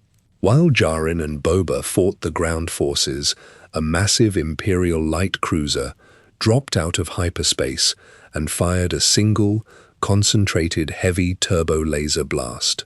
The red beam struck the Razor Crest directly, instantly vaporizing the gunship into a cloud of burning scrap metal and scattering the ashes across the mountain. Dark troopers, massive black droids possessing heavy red photoreceptors and thick durasteel chassis, launched from the cruiser. They flew down to the Seeing Stone, grabbed the green infant in their mechanical claws, and launched back into orbit, leaving Djarin standing in the ashes of his ship. Djarin formed a tactical strike team to retrieve the child from Moff Gideon's light cruiser. He recruited Boba Fett, a former Imperial sharpshooter named Fennec Shand, and Bo-Katan Kryze. Bo-Katan agreed to provide her night owls for the assault in exchange for complete command of the Imperial cruiser and the physical retrieval of the Darksaber. The team hijacked an Imperial shuttle, faked a distress call, and crashed the shuttle directly into the launch tube of Gideon's cruiser. Djarin, wearing his pure silver Beskar, breached the main airlock and sprinted down the grey corridors, firing his whistling bird projectiles to clear the hallways of stormtroopers. Djarin reached the holding cells and found the dark troopers powering up inside their storage racks. He jammed an explosive charge into the door controls, locking the droids inside the bay. But one dark trooper forced the heavy doors open with its mechanical arms. Djarin drew his Beskar spear and drove the heavy tip into the droid's armored chest, but the metal bent against the thick durasteel chassis. The droid grabbed Djarin by the helmet and slammed him repeatedly into the metal bulkhead, denting the corridor walls. Djarin ignited his flamethrower, melting the wires in the droid's neck joint, and shoved the spear directly through the exposed circuitry to sever its primary processor. Djarin pushed into the cruiser's command deck and found Moff Gideon standing over the child, holding the ignited Darksaber. Djarin raised his spear and charged. Gideon swung the black blade, bringing the crackling plasma down against the solid Beskar shaft. The impact showered the room with white sparks, but the pure Beskar iron resisted the extreme heat of the lightsaber. Djarin parried a rapid series of horizontal strikes, stepped inside Gideon's guard, and drove the heavy butt of the spear into Gideon's helmet, knocking them off to the deck. Djarin kicked the Darksaber out of Gideon's hand, picked up the hilt, and bound the Imperial officer's wrists with heavy stun cuffs. Djarin dragged Gideon onto the cruiser's bridge, where Bo-Katan and the rest of the strike team stood waiting. Djarin held out his hand, offering the deactivated Darksaber to Bo-Katan. She stared at the rectangular metal hilt and refused to take it. Gideon laughed from the floor, stating that the blade could not simply be handed over. It possessed heavy cultural weight and required the wielder to physically defeat the current owner in combat, to command the loyalty of the remaining Mandalorian factions. Djarin attempted to yield the weapon again, explicitly stating he did not want the throne. Before Bo-Katan could respond, the heavy blast doors of the bridge sealed shut, and the surviving platoon of dark troopers began pounding their metal fists against the exterior bulkheads. A single X-wing starfighter dropped out of hyperspace and docked in the cruiser's hangar bay. Jedi Master Luke Skywalker walked down the loading ramp wearing a black cloak and a single black glove. He ignited a green lightsaber and walked down the grey corridors, slicing through the heavy durasteel chassis of the dark troopers and crushing their processors with the Force. He reached the bridge doors, cut through the locking mechanisms, and stepped onto the command deck. Djarin picked up the infant, handed the child to the Jedi, and watched Luke Skywalker carry the foundling away down the metal hallway, leaving Djarin standing on the bridge holding the darksaber, and unintentionally holding the claim to the shattered throne of Mandalore. Din Djarin kept the heavy black hilt clipped to his belt and focused entirely on tracking the remaining Imperial remnant bases. He returned to his strict bounty hunting contracts, bringing massive bounties to Navarro and donating large sums of raw credits to the surviving Children of the Watch. The armorer continued forging new Beskar plates for the growing number of foundlings in their underground covert. Djarin requested training with the darksaber, stepping into the training arena to duel the armorer and Paz Vizsla. He ignited the blade, but his lack of formal instruction and heavy reliance on traditional Beskar weaponry left him physically unable to control the immense gyroscopic pull of the weapon. Paz Vizsla stepped into the fighting pit, challenging Djarin for control of the saber, claiming it belonged by blood right to Clan Vizsla. Djarin drew his Beskar spear and fought Vizsla in the dirt.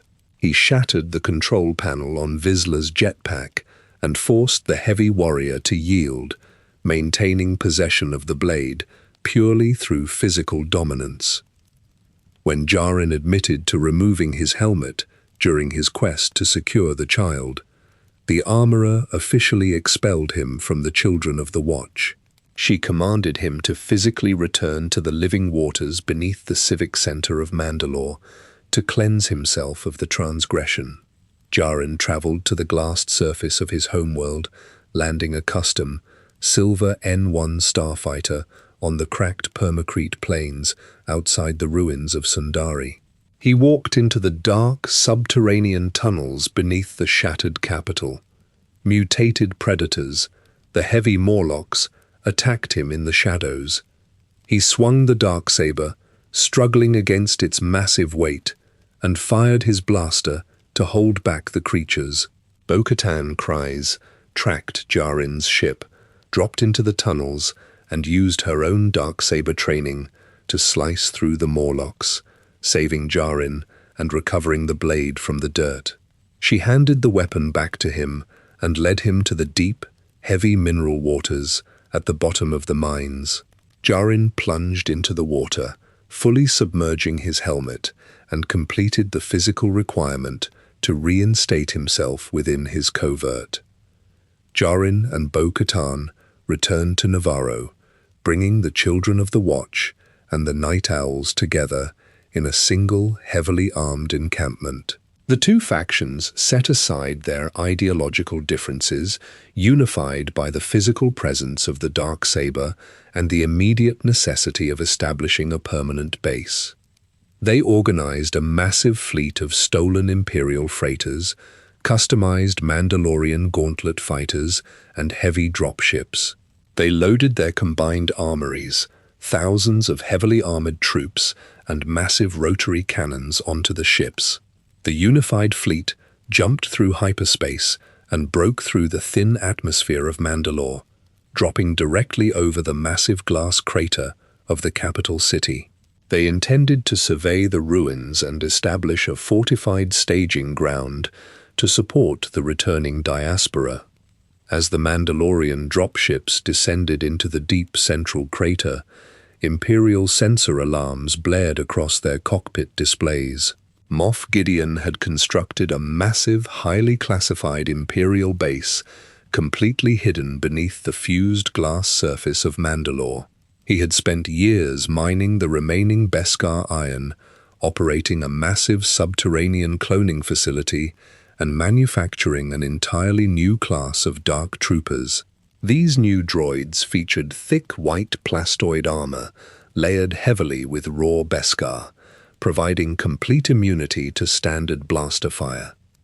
Gideon commanded the operation from a central control room, wearing a custom suit of black heavy armor forged from pure Beskar alloy and a horned helmet explicitly modeled after the ancient Mandalorian designs.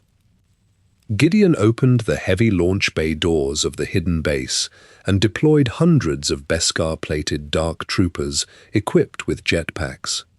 The dark troopers flew straight up into the Mandalorian drop formation, firing heavy red plasma bolts into the engines of the transport ships. The Mandalorian fleet scattered, banking hard to avoid the incoming fire. Djarin and Bo-Katan led their ground forces out of the troop bays, activating their jetpacks and dropping into the subterranean facility. The Mandalorians engaged the dark troopers in brutal, close-quarters combat on the metal catwalks. Standard blaster fire bounced harmlessly off the Beskar chassis of the droids.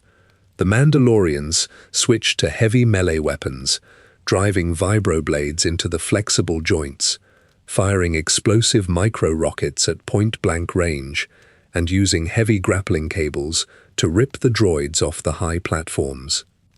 Djarin separated from the main force, tracking Gideon directly to the central cloning lab.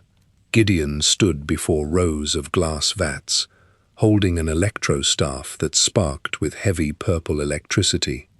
Djarin drew the darksaber. The black plasma blade hummed loudly in the sterile room.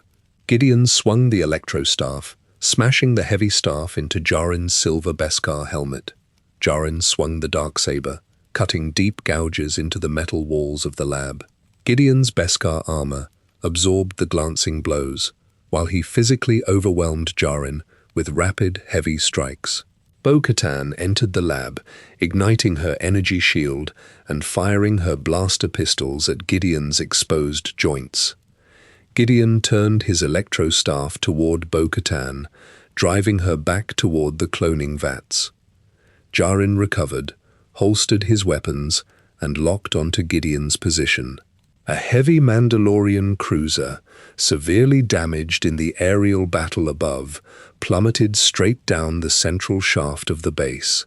The massive ship crashed into the main reactor core beneath the cloning lab, triggering a catastrophic chain explosion that completely vaporized the entire facility. The blast instantly consumed Moff Gideon and the remaining dark troopers. Djarin, Bo-Katan, and the infant child, who had returned to Djarin's side, survived by sheltering behind a thick energy barrier projected from the child's hands. They walked out of the burning wreckage, returning to the surface to find the unified Mandalorian fleet victorious in the skies above. The armorer stood in the center of the completely cleared underground cavern, pulling a glowing rod of raw Beskar from her portable forge. She struck the metal on her anvil, signaling the start of the massive reconstruction effort. The true Mandalorians, the Night Owls, and the Children of the Watch lowered their heavy rifles, parking their ships on the solid rock and turning their plasma cutters toward the collapsed Durasteel beams. They had reclaimed the planet of their ancestors, ready to rebuild their fortresses, light the Great Forge, and establish a permanent, unified stronghold on Mandalore once again. The armorer placed a massive Durasteel helmet onto the anvil and brought her hammer down, pounding the metal into a thick, uniform plate. She distributed heavy blasters and thermal detonators to the assembled warriors, instructing them to strip the remaining Beskar from the Imperial cruisers rusting in the Malachor debris fields. A group of heavily armed Night Owls welded thick Durasteel plates onto the hulls of their dropships, installing heavy repeating rotary cannons directly onto the landing ramps. The Children of the Watch scavenged abandoned agricultural colonies for raw fuel, hauling massive cylindrical tanks back to the underground covert to power their jetpacks and their plasma forges. The combined factions built heavy artillery emplacements around the perimeter of their hidden base, mounting twin-barreled laser cannons onto the rocky outcroppings to defend the airspace. Din Djarin landed his silver N-1 starfighter on the dirt runway of a remote Outer Rim settlement. He walked into the local cantina, his boots thudding against the wooden floorboards, and handed a heavy pouch of unmarked credits to the bartender. Djarin secured a physical lead on a massive Imperial warlord operating an illegal cloning facility on the forest planet of Wayland. He activated the sublight engines of his starfighter, accelerating out of the atmosphere, and dropped out of hyperspace above the dense green tree lines of the target world. Djarin fired twin heavy plasma torpedoes into the main communication tower of the Imperial base, sending a massive shockwave ripping through the Durasteel perimeter fences. The Imperial warlord deployed 2 full squads of dark troopers into the courtyard. The massive black droids marched out of the staging bays, firing heavy red plasma bolts from their rotary cannons. Djarin activated his jetpack, soaring above the courtyard to fire his whistling bird micro-rockets directly into the unarmored joints of the droid's mechanical legs. The rockets detonated, sending the dark troopers crashing into the mud, their heavy chassis throwing up thick clouds of dirt. Djarin landed on the command bunker's roof, cut through the blast doors with the Darksaber, and dropped into the control room. He swung the black plasma blade in a tight horizontal arc, cleanly severing the control console and shutting down the cloning vats. While Djarin cleared the command bunker, Bo-Katan Kryze led a massive ground assault against the remaining Imperial garrison. She stood at the front of a perfectly synchronized phalanx of Mandalorian warriors, their heavy iron shields locked together to deflect incoming blaster fire. The warriors fired continuous barrages of blue plasma into the Imperial trenches, melting the sandbags and shattering the stormtroopers' white plastoid armor. The armorer walked through the battlefield, wielding a heavy Beskar hammer and an iron tong. She smashed the hammer into the stormtroopers' helmets, crushing the internal comm systems and dropping the soldiers into the dirt. The Mandalorian assault completely overwhelmed the Imperial forces, forcing the surviving stormtroopers to drop their weapons and flee into the surrounding forest. Bo-Katan established a permanent command center inside the conquered Imperial bunker. She laid out a heavy blue holomap of the Mandalore sector, placing red markers on the specific coordinates of the remaining Imperial remnant fleets. She ordered her commanders to deploy heavy cruiser squadrons to the border systems, intercepting the Imperial supply convoys and capturing the massive cargo haulers transporting raw Beskar iron out of the sector. The Mandalorians utilized the stolen freighters to haul the reclaimed Beskar back to the Great Forge, stockpiling the metal in deep underground vaults. The armorer fired up the massive central furnace, the extreme heat turning the cavern walls bright orange, and began melting down the stolen ingots to forge heavy armor plates for the next generation of foundlings. The Mandalorian factions established heavily armed border patrols around their reclaimed territory. Squadrons of painted gauntlet fighters flew in tight formations, scanning the hyperspace lanes for Imperial transponder codes. The warriors constructed deep subterranean bunkers under the glassed surface of Mandalore, running thick power cables through the tunnels and installing heavy atmospheric scrubbers to clear the toxic air. They laid down flat permacrete landing pads, providing secure docking for the massive transport ships hauling food, medical supplies, and raw construction materials from the Outer Rim trade hubs. The Mandalorians dedicated their entire military machine to the physical reconstruction of their homeworld, pouring millions of credits into the heavy machinery required to strip the irradiated glass from the surface and expose the raw bedrock. As the reconstruction efforts expanded, Djarin returned to his solitary bounty hunting contracts. He walked into the dimly lit spaceports, carrying the Darksaber on his belt and securing high-value targets for the New Republic authorities. He dragged bound prisoners up the boarding ramp of his silver N1 starfighter, locked them into the cramped cargo hold, and delivered them to the heavy Durasteel detention centers in the core worlds. He donated the massive credit payouts directly to the Mandalorian foundling programs, funding the purchase of heavy combat stims, specialized targeting optics, and high-grade blaster gas. The ancient martial traditions of the Taung, the disciplined structure of the Neo-Crusaders, and the heavy breaching tactics of the Death Watch merged into a single unified combat doctrine, entirely focused on the survival and physical expansion of the Mandalorian people. Bo-Katan Kryze led a small squadron of night owls back to the planet Navarro. She landed her gauntlet fighter on the lava flats and walked into the covert, finding the armorer hammering fresh Beskar on the anvil. Bo-Katan requested a private meeting, stepping into the armory and removing her helmet. She detailed the discovery of the hidden Imperial base on Mandalore and explicitly requested the armorer's support in retaking the planet. The armorer placed her heavy hammer on the rack, looking at Bo-Katan's unhelmeted face, and agreed to the alliance, recognizing the tactical necessity of combining their forces to secure the Great Forge.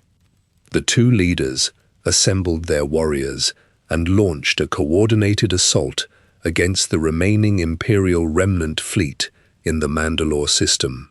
The Mandalorian ships dropped out of hyperspace, firing heavy plasma torpedoes directly into the bridge deflectors of the Imperial cruisers. The armorer stood in the gunner's seat of a customized dropship, manually firing the heavy repeating cannons to clear a path through the TIE fighter swarms. Bo-Katan piloted her gauntlet fighter toward the surface, deploying her ground forces to secure the perimeter around the central crater of Sundari. While the Mandalorians battled the Imperial fleet, Djarin traveled to the lush green world of Ossus. He walked across the bamboo walkways of the newly constructed Jedi Academy, carrying a small, heavy Beskar chainmail shirt wrapped in a soft cloth. He handed the armor to Ahsoka Tano, requesting she deliver it to the child. Djarin immediately returned to Mandalore, landing his silver N1 starfighter inside the secured perimeter and joining Bo-Katan's ground forces. The combined Mandalorian army breached the massive Durasteel doors of the subterranean Imperial base, engaging the white-armored stormtroopers in the dark, metallic corridors. The armorer set up a forward operating base near the entrance of the complex, hauling her portable plasma forge and heavy anvil into the staging area. She melted down the captured stormtrooper armor, casting new iron plates for the foundlings and repairing the battle-damaged gear of the frontline fighters. Bo-Katan and Djarin pushed deeper into the facility, slicing through the heavy blast doors and clearing the cloning labs with concentrated blaster fire and explosive charges. They located the central reactor core, planted massive thermal detonators on the primary cooling lines, and triggered the explosion. The reactor blast ripped through the underground base, collapsing the heavy Durasteel ceilings and completely burying the Imperial cloning equipment under millions of tons of shattered rock and glass. The Mandalorians retreated to the surface, watching the green smoke clear from the crater. They walked across the fused glass plains, picking up the scorched helmets of their fallen ancestors. Bo-Katan stood in the center of the ruins, holding the Darksaber, and officially declared the reclamation of Mandalore. The armorer fired up the Great Forge, the massive flames illuminating the cavern walls, signaling the start of a new era for the Mandalorian people, unified by the relentless physical mechanics of war and the enduring strength of Beskar iron. The armorer strikes the glowing Beskar ingot with a heavy iron hammer. The impact sends a shower of bright orange sparks across the stone floor of the great forge. Liquid metal flows through the carved stone trenches, pouring into the heavy molds to cast new chest plates and gauntlets. Hundreds of Mandalorians stand around the central fire pit. They wear armor painted in solid shades of green, blue, yellow, and red. They lift their helmets, load heavy cylindrical fuel cells into their jetpacks, and secure loaded blaster rifles to their magnetic backplates. Transport ships continuously descend through the atmosphere of Mandalore. The heavy landing struts crush the green glass covering the surface. Construction droids roll down the metal ramps, carrying thick durasteel girders and heavy permacrete slabs. Mandalorians operate plasma torches, cutting away the ruined metal of the old Imperial bases. They weld the new girders into place, constructing wide, reinforced towers directly over the ancient bedrock. Cargo haulers drop massive crates of agricultural soil onto the cleared plains. Foundlings dig trenches in the dirt, planting the seeds of native flora and running thick irrigation hoses from the newly excavated subterranean water reservoirs. Deep inside the flooded caverns beneath the Mandalore crust, massive reptilian predators swim through the dark water. The mythosaurs, creatures of ancient scale, glide past the submerged stalactites. Armored divers plunge into the water, carrying thick steel cables and heavy sedatives. The Mandalorians swim alongside the massive beasts, wrapping the cables around the thick bone crests and securing the lines to heavy winch systems on the cavern shores. The winches grind loudly, pulling the subdued creatures into secure holding pens. The handlers feed the beasts large chunks of raw meat, taming the apex predators through direct physical dominance and conditioned feeding schedules. The Mandalorians mount heavy riding saddles over the thick scales, strapping themselves onto the backs of the creatures to ride them through the deep underground rivers.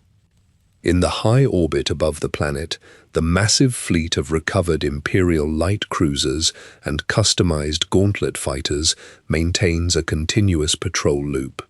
The gunnery crews sit inside the armored turrets, rotating the heavy laser cannons to track passing meteorites and civilian cargo freighters. Navigation officers type coordinates into the flight computers, directing the fleet to escort massive asteroid mining platforms. The mining rigs drill heavy bore lasers deep into the floating rocks, extracting raw fuel and heavy metals to supply the orbital shipyards. Mandalorian engineers walk across the exterior hulls in zero-gravity magnetic boots, welding thick plates of salvaged armor onto the damaged sections of the cruisers and testing the blue sublight engines.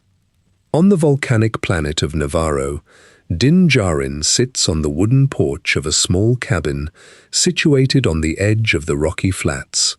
He holds a heavy blaster pistol in his lap, rubbing a grease-soaked rag over the iron barrel to remove the black carbon scoring. The green-skinned child, Grogu, sits in the dirt a few meters away. The infant raises his small three-fingered hand. A cluster of small grey stones lifts slowly from the ground, hovering in the air. Djarin slides a fresh power cell into the grip of his pistol, locks the safety switch, and places the weapon into his leather thigh holster.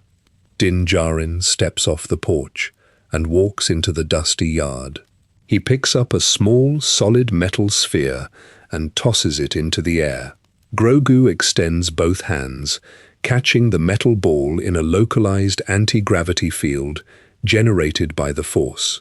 The infant pulls the sphere into his hands and chews on the cold metal surface. Jarin walks back to his silver starfighter, lifts the heavy engine cowling, and inspects the intricate wiring of the hyperdrive motivator. He uses a pair of precision pliers to strip the burnt insulation from the copper wires, crimping the metal connectors and sealing the joints with heat shrink tubing. He tightens the heavy retaining bolts with a hydro spanner and secures the cowling back into place. The armorer walks through the expanded covert beneath the Navarro settlement. She hands newly forged Beskar helmets to a line of foundlings wearing simple woven cloth tunics. The children place the heavy metal over their heads, covering their faces behind identical T-shaped visors. The experienced warriors instruct the children to form firing lines, hand them standard-issue blaster rifles, and force them to shoot the center rings of metal target dummies. The foundlings replicate the exact physical movements performed by the Taung and the Neo-Crusaders millennia earlier, standing shoulder to shoulder and firing synchronized volleys. The Mandalorians fuel their growing settlements through physical labor and combat. They strap themselves into the pilot seats of their gunships, push the throttle levers forward, and jump into hyperspace to collect bounties across the outer rim. They drag bound prisoners into local security outposts, stack heavy credit ingots onto their ship consoles, and transport the resources directly back to the forges. They hammer dented armor back into shape, replace burnt wiring in their wrist gauntlets, and load fresh rockets into their shoulder-mounted launchers. The wood in the fireplace pops, sending a thin trail of gray smoke toward the stone chimney. The orange flames burn down to red coals, casting long, dark shadows against the wooden walls of the shelter. The desert wind blows outside, rattling the heavy wooden shutters and pushing loose sand against the exterior planks. You pull the thick wool blanket over your shoulders, feeling the rough fabric against your skin. You rest your head against the stuffed canvas pillow, closing your eyes and slowing your breathing. I place another heavy log onto the grate, stirring the coals with an iron poker to keep the room warm against the night chill.